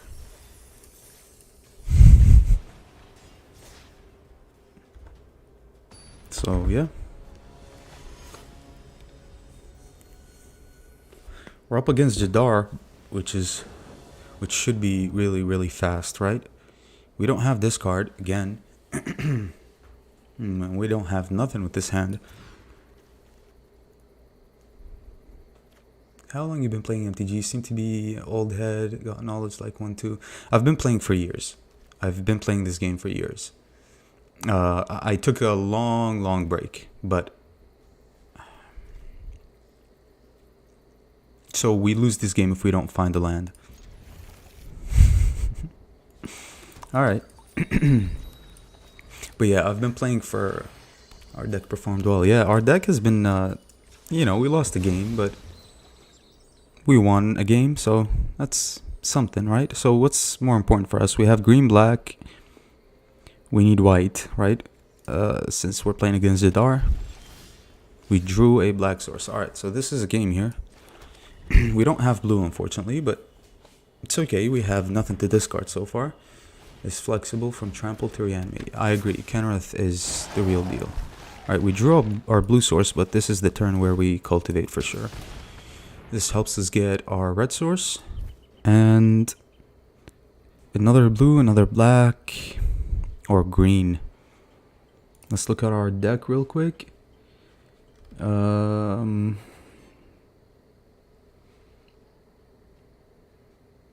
green seems to be the play here, huh? Yep. And put the red source down. Yeah, for one red, trample and haste is insane. So Headless Rider, huh?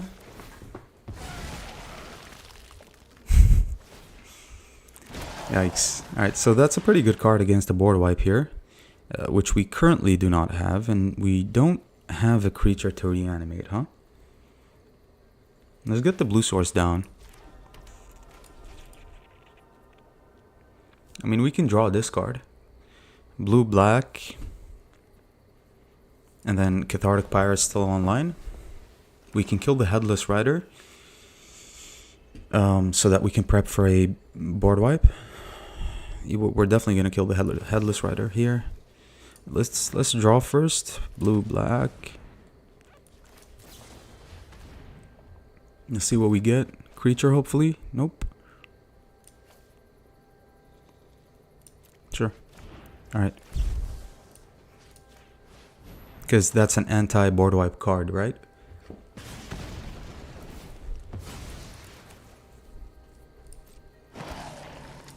Alright. The nice part is we have Veil of Summer for black removal, right?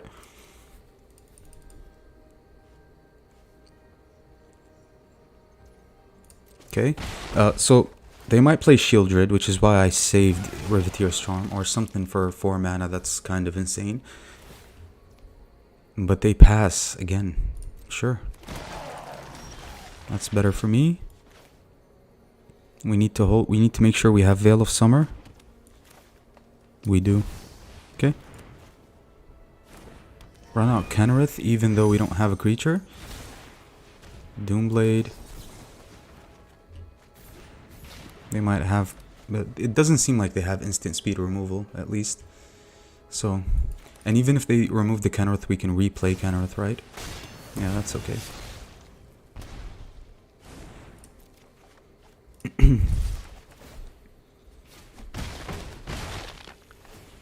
Man, I wish we can find that creature, bro.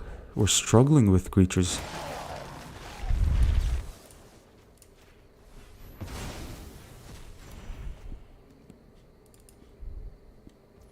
I might just... Yeah. I think I'm just gonna take the draw here.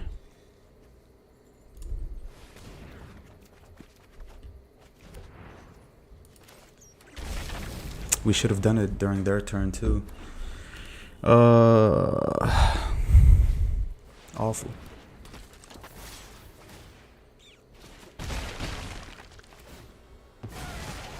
That's all they're gonna do is just play Jadar and that's it. Okay, that's all I'm gonna do too, is just remove your creatures. We're gonna cycle this. We just lost two very good creatures here. Unfortunate, man. We could have hardcast those two. Yeah, the discard part, the discard reanimate part is not working out.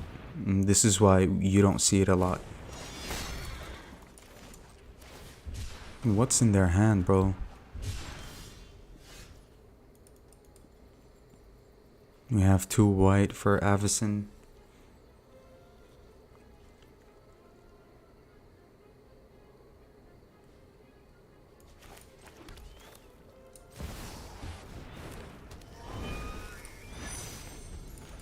Okay.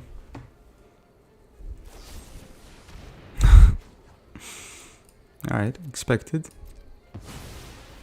Just Jadar into a million removal cards, huh?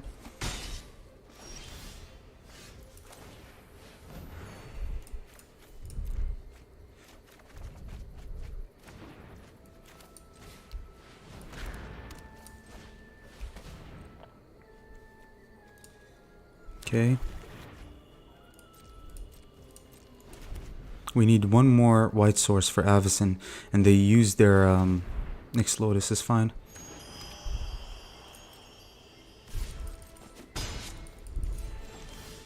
Titan. We can't even cast a Titan. Nightmare. Yeah, nightmare.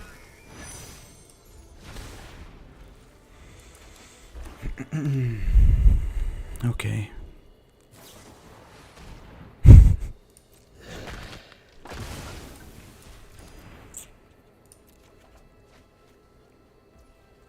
Okay.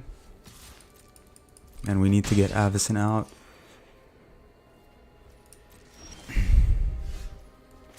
That's a draw.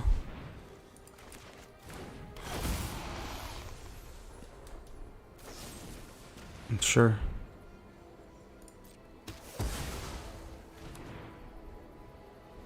So, Fable, Faithful Mending, and assemble the team. And that extra white source that we desperately wanted. We need a green source as well, but I guess this will do. Alright.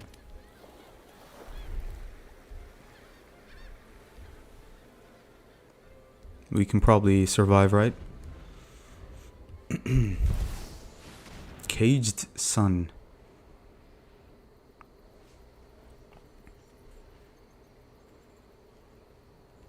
Alright. Okay, that's fine. We can kill that with the Titan.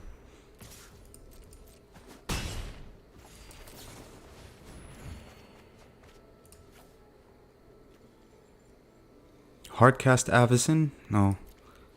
I don't think so.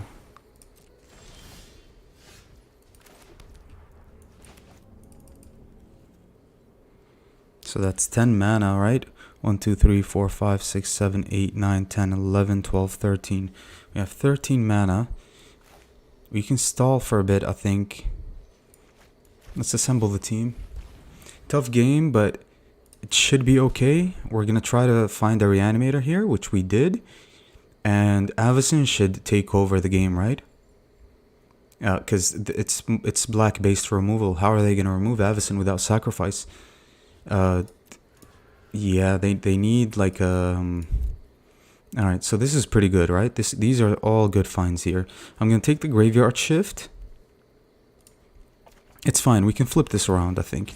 So 1, 2, 3, 4, 5. 1, 2, 3. We can play Fable, so we can dodge Sacrifice Anthem removal, and Graveyard Shift should reanimate Avacyn into a game-ending sequence, basically. Right? And yeah, I think that's the play for me. Yeah, we're just gonna pass here. We're at 4 life, but it shouldn't be a problem. And after that, we can reanimate Titan, gain life, kill the Caged Sun, and go from there.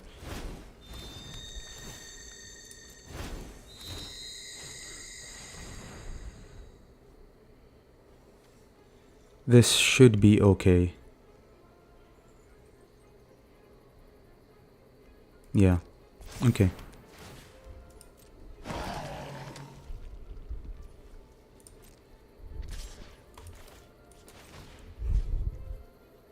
Has to be Avacyn, even though I would love to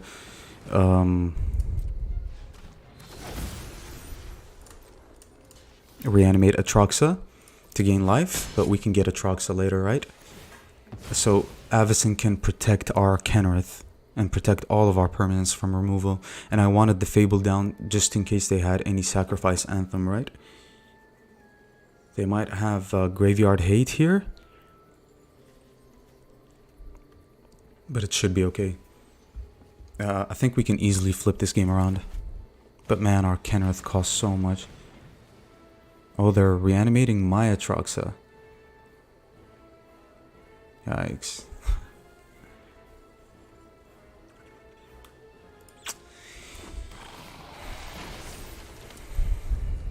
Wow. Okay, this is game ending for them, right? Yep. Couldn't catch a break. We wanted one more turn, to be honest. One more. Okay, at the very least, we can block the Atroxa, right?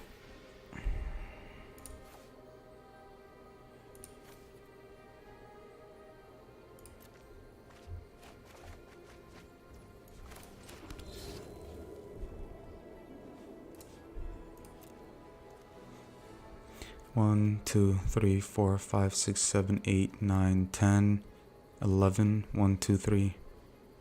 That's rough. 4. 1, 2, 3, 4, 5, 6, 7, 8, 9, 10, 11. 1, 2, 3, 4 potentially. See if they want to take the block here. Yeah, we could have attacked with Shaman, but I want blockers.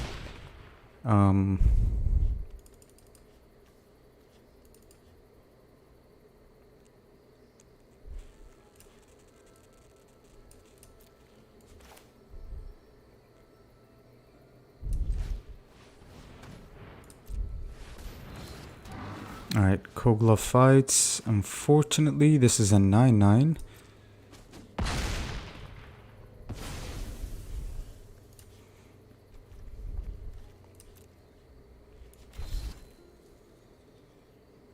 Alright, can we survive this? Am I not seeing autopay? How much do we have? 1, 2, 3, 4, 5, 6, 7, 8. Oh, we can't even cast it. Why is it highlighting like that then? Yikes. Alright. We're just gonna pass. You're right with adding the reanimator spells. It's good backup. I'll add that to my list. Yeah, I really think we desperately need those reanimator spells, right? Because without them, Kenrith is just gonna get removed. You play against black, it's whatever.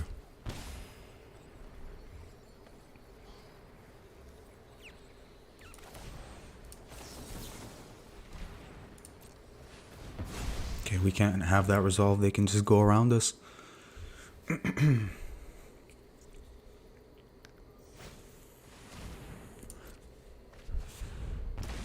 That's fine.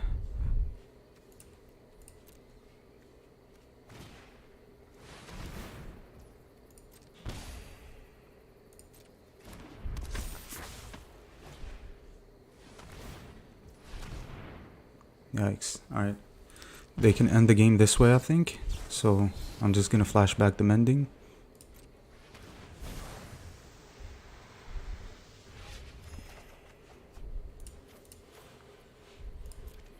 Okay, that's a draw. I think they wanted to drain us, right?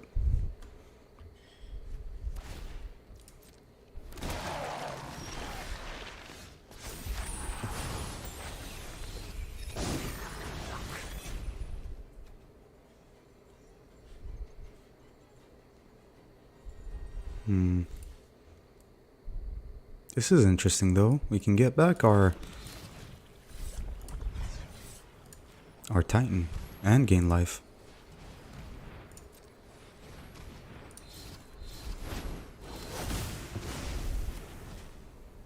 So destroy, gain more life.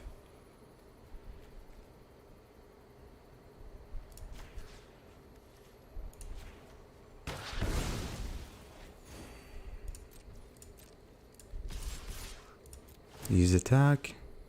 Kill Liliana's mastery.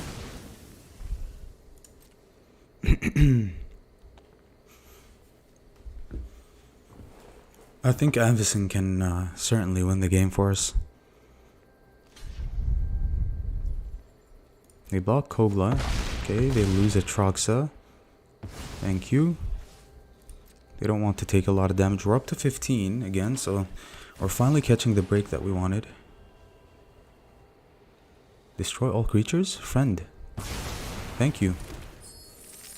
Whoops.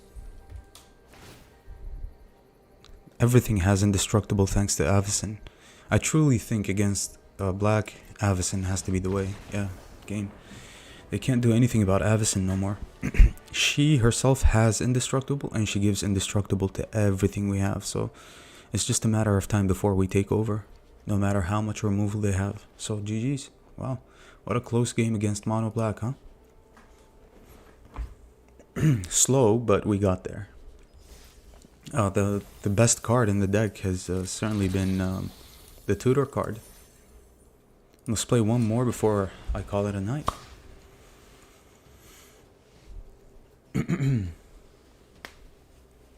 The deck does need a little bit of tweaking, which I will do a little later, but so far it's been good. I mean, decent, right? It needs more discard, more reanimator, and more creatures. It just needs more. You have to open with a hand that has discard and a creature. I think we played the game well despite like little hiccups here and there. But once you get Avison back, it's usually game against the black removal. So Karuga, slow, huh?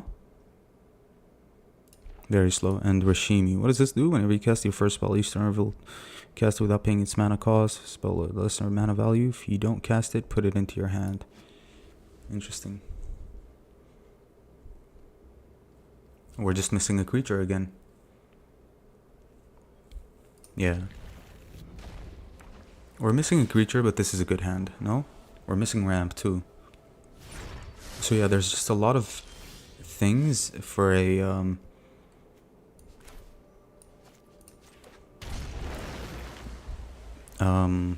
for a reanimator Kenrith deck. Alright, so at least no removal from our opponent, right? Or their removal is in the form of bounce and phase out and witness protection.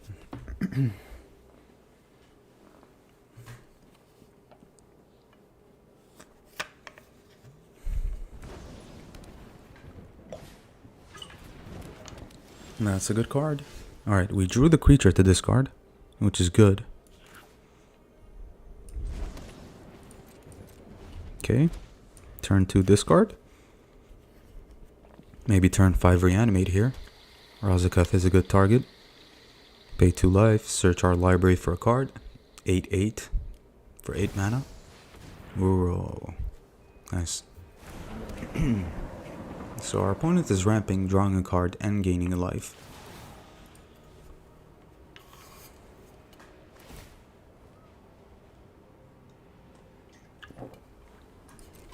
Really? Unfortunately, I would love to kill this, but we need to discard, right? Okay. Sure.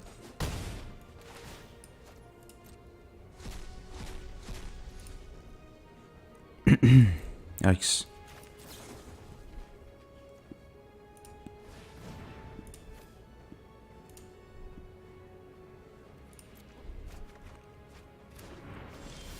Did we not discard 2 cards? Wow. That is rough. I could have sworn I clicked on the rebirth here. Alright. Well, we're good. We're getting close at least.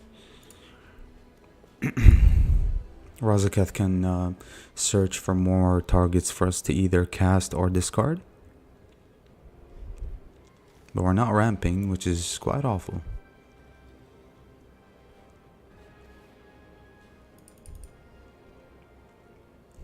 But if we're not ramping, we're just gonna spend the turn basically witness protection.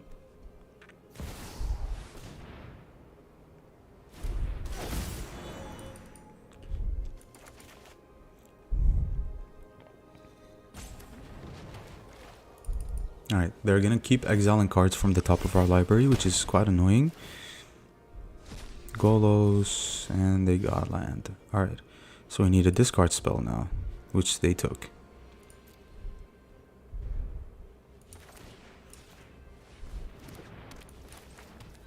That's all we can do, to be honest.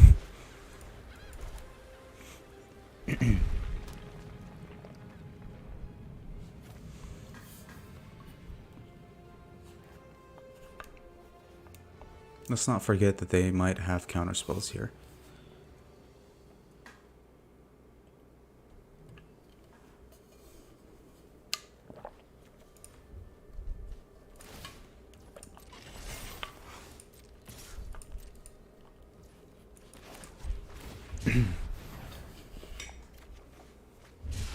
No, we drew the land.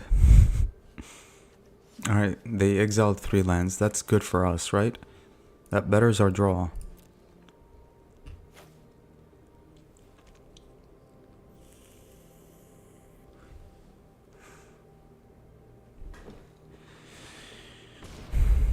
They buy Karuga. They play a land and pass, holding up a counterspell here, surely. Oh, they just play Celestis, so probably... Okay.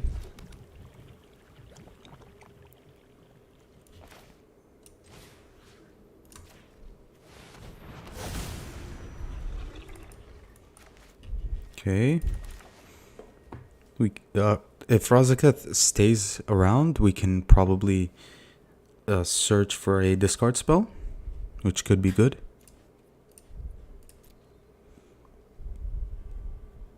And maybe I should have used Unburial Rites there instead of Diagraph Rebirth, because it becomes 4 mana flashback. But let's see what our opponent does this turn. We just want the Razaketh to stay for one more turn. And luckily for us, they tapped out, so that probably means no counterspells maybe. But they have a ton of mana, so that's probably like a ton of creatures here, right? Yeah. That's fine.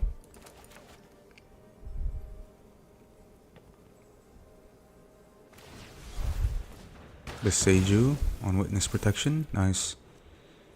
Alright. What are we missing? White. I mean, we can get pretty much whatever. Let's get the Grixis one here.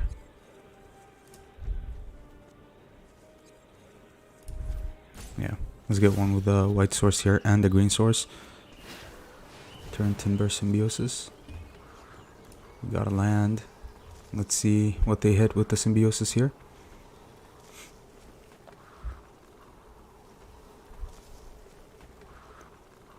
Any removal for Razaketh? Thankfully it's an 8-8, so if they find their own Kogla, they can't fight it at least.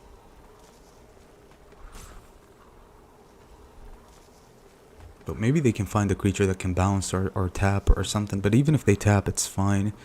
We can still get value. Questing Beast is okay. If that's what they got, that's fine by me. Yeah, we're definitely gonna block the Omen Keel here if they crew. Yeah, they don't crew. Yeah, that's okay. Nice. We're not falling for this one.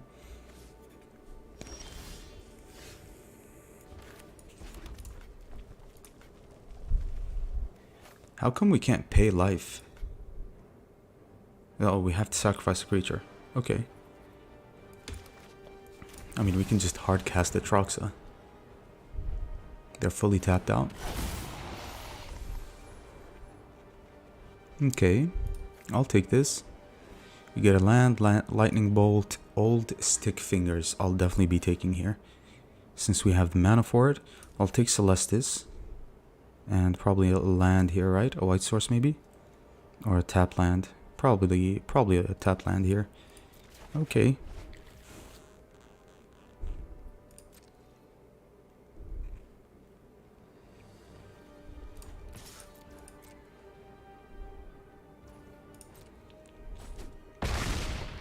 I think this is an attack here. I mean, we can afford to take a little more damage, right? Because we have a Troxa on the battlefield, and even if we don't, if we lose a Troxa in any way, we can discard and reanimate in the same turn.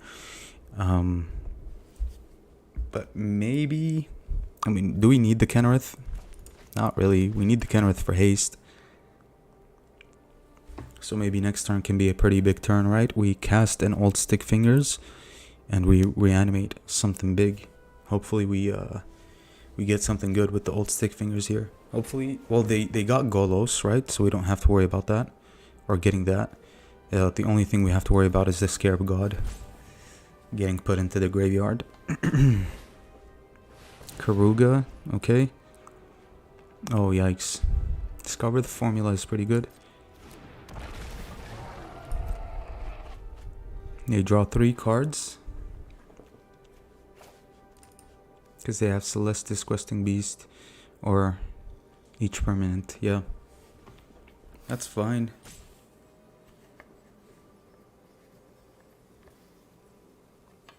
I'm just worried about a bounce spell. That's what I'm worried about.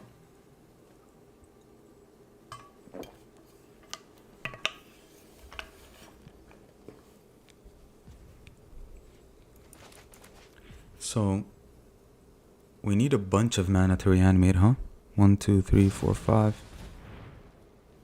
Yeah, that's pretty bad. That's what we thought was going to happen. They did have a bounce spell, so that's pretty much game, right? Because we did need a Troxa to gain us life, right? We're down to 5.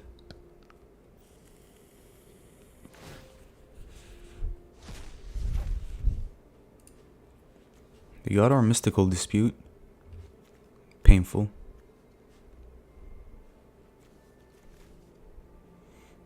We can't even stick fingers, right?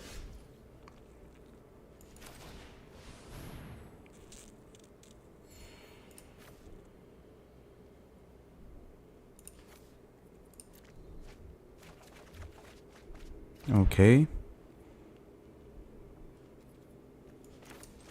Nice part is we can do it at instant speed, but we're fearing a counterspell here. And counterspell hurts, huh? 1, 2, 3, 4, 5.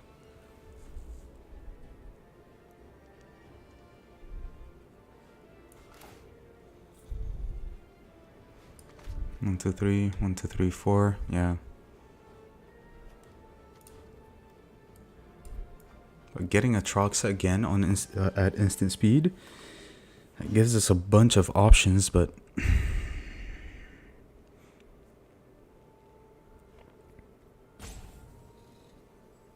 and we're gonna have to block, unfortunately.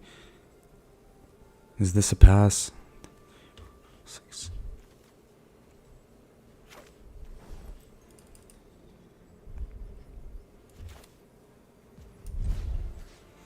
Alright.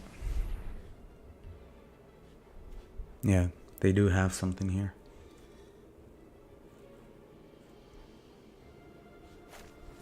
I have 6 cards in hand, so discover the formula.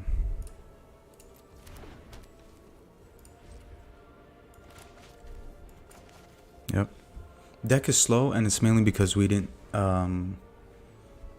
have ramp in the beginning like they did.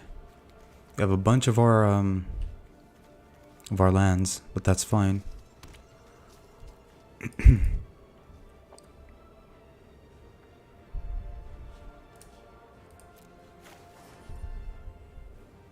They have a bunch of mana too. I went after Discover the Formula so that it can cost a lot for them to cast, so that they tap as much mana as possible for us here.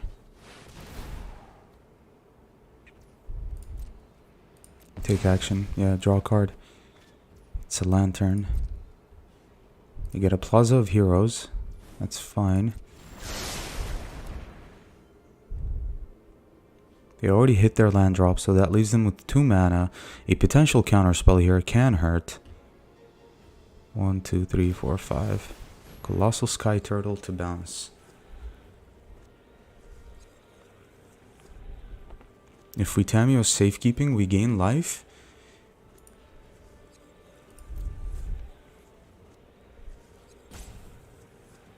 Sure. I think we need the we need the life gain through Atraxa, right? And we need to refresh through our hand here. Close game, huh?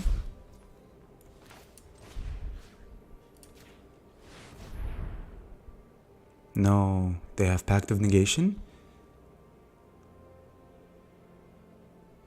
Okay, well that's game then, right? They have Pact of Negation? They don't. Okay. Looting, I'll definitely get. Coma. Veil of Summer. We don't need Veil of Summer. Guardian Idol. And I'll get Mana Confluence or just one of these lands. Probably the white one. Yep. And we're gonna kill this Omen Keel here, I think. I mean, killing Karuga seems good.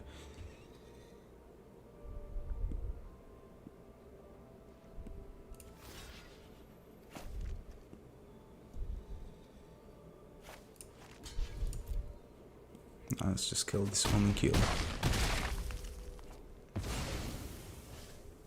What a game, yeah. I feel that since Kenneth doesn't provide a fast engine, the deck needs to lean more on one strategy rather than trying too much stuff. Yeah, I agree. I definitely agree here. But the nice part here is that we untap with a non-summoning Sickness Atraxa, so we can attack and gain life, and we have discard Reanimate, right? So we're doing pretty well now, right? The deck seems to be falling backwards a lot in the early game, but then mid to late game it can flip games around, no? Supreme Will. Yeah, we finally got rid of this Omen Keel. That was pretty annoying. We're gonna Faithless Looting here. We draw 2, we discard the Coma, the Razaketh. Yep. And then 1, 2, 3, 4, 5, 6. Alright. We can play this. Let's attack first with the Atraxa. Gain a lot of life, which is always nice. We can Unburial Rites to get back a Coma. Yep, let's do it now. Before the counterspell. And we can even hold up a Tameo Safekeeping, which is quite nice. Alright, what do we not need here? And I guess this land and a Celestis, I guess, now. Guardian Idol can go. Okay. Alright. We're doing pretty well now.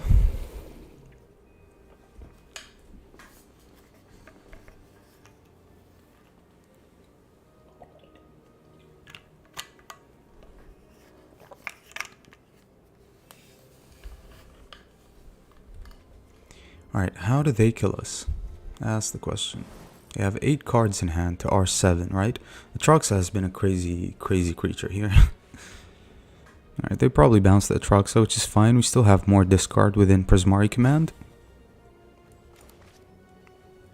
And we have Reanimators in the graveyard. Unburial Rites, Diregraph Rebirth. Opponent. Alright, they get a Snarl. But what did they pick? That's kicked. So target creates illusion where X the number of cards in their hand. What does this do? Return up to 2 target creatures to their owner's hand and draw 2, right?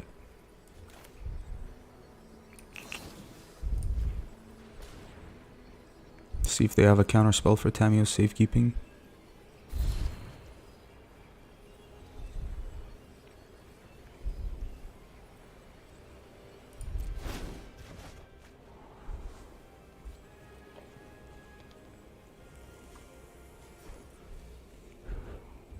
Okay, so opponent is really like making some things happen here, huh? Like they're doing their thing too. Like they're not about to give up. Alright, 2 to the bottom. They draw 2. They make a 10-10.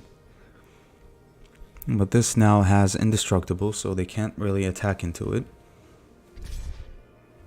Opponent, don't attack. This has indestructible, friend. Yes. Do not attack, friend. They have to discard 3 cards now at end step. They play a land, so 2 cards at end step.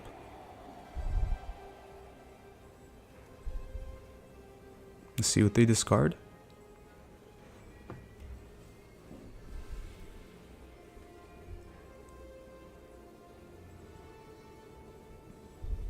They can play maybe 1 thing for 2 mana, so that they won't discard.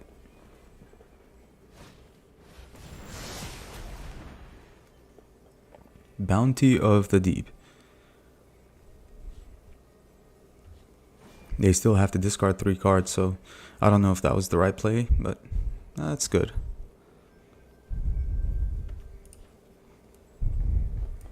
I think it's time for us to cast the old stick fingers, right?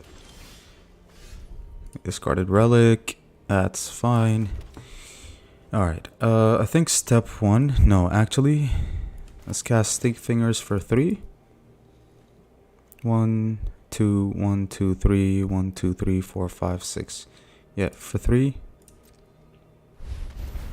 Let's see what we get. Avacyn, Kogla, and Olivia. Yikes. Alright. So this is pretty much game, right? We get Olivia. And then Olivia gets us Avacyn.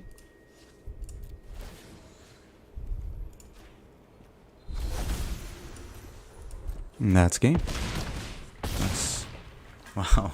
Alright, so old stick fingers, see? I mean, the card is just insane if you play it in the right deck, especially in a reanimator deck, because it gets you all these big creatures that you don't have a problem with reanimating. And that's the idea here. We don't even have to discard Coma anymore, even though we could, but we don't have to. Just play old stick fingers, get Olivia and Avacyn. Olivia reanimates Avacyn, so you have to reanimate Olivia. Get Kogla too in case you want to fight something, but they're all flyers. Atraxa obviously is insane, so GG's. Alright. Well, yeah, the deck can take a while to win a game, and it's always going to be behind if you don't find any, if you don't ramp early on and find interaction early on. But if you do and you can reanimate quickly, then, I mean, the deck can be explosive. It can have its explosive moments, right? And obviously cards like Graveyard Shift, where you can reanimate at instant speed. Even with Kenrith, you can reanimate at instant speed, but sometimes you really don't need the Kenrith, right? Because it takes a whole turn for it to resolve, and then it's prone to removal, so you really don't need the Kenrith all the time, although sometimes it's good to have, right? Especially if you don't have any reanimation cards in hand. And the rest is just like what? Interaction, basically. Discard, ramp, and just creatures. I think the deck is missing 1 more creature and 1 more discard spell. And the rest is fine, I think. Yeah, I think the rest is fine, right? I mean, maybe we can cut Curse of Silence. I mean, it's whatever, right? It's good to have, it's good to open with, but mid to late game you have to think clearly about whether the card is good or not, and mid to late game it's fine at the very most, right? So yeah, and the mana base, you saw us, we struggled a lot with mana, not mid to late game, because we obviously discard and drew, but For a reanimator deck, you would want to have a low mana count, right? But the problem is you're playing a 5-colored reanimator deck, so you need to hit your colors. So you do need lands. That's where the issue is. That's where the inconsistency is. Because with reanimators, you're running discard spells. Discard spells, you discard creatures, you're gonna draw some lands. So you're going to flood easily if you have a lot of lands. But it's a 5-colored list, so it needs lands to hit all the colors, right? So I guess, you have to keep that in mind here.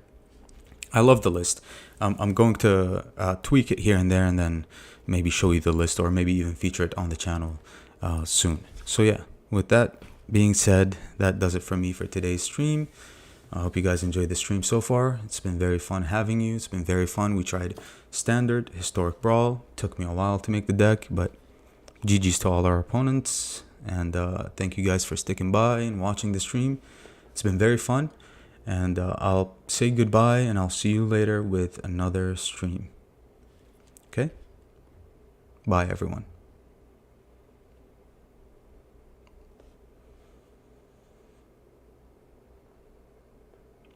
I'm glad to have you here, Nicholas. Always a pleasure for me to have you in the stream, watching the videos, and most importantly, having a lot of fun. Thank you so much for all of your support. Kenrith is fun.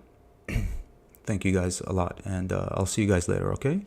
Have a good night, good morning, and good evening. Bye.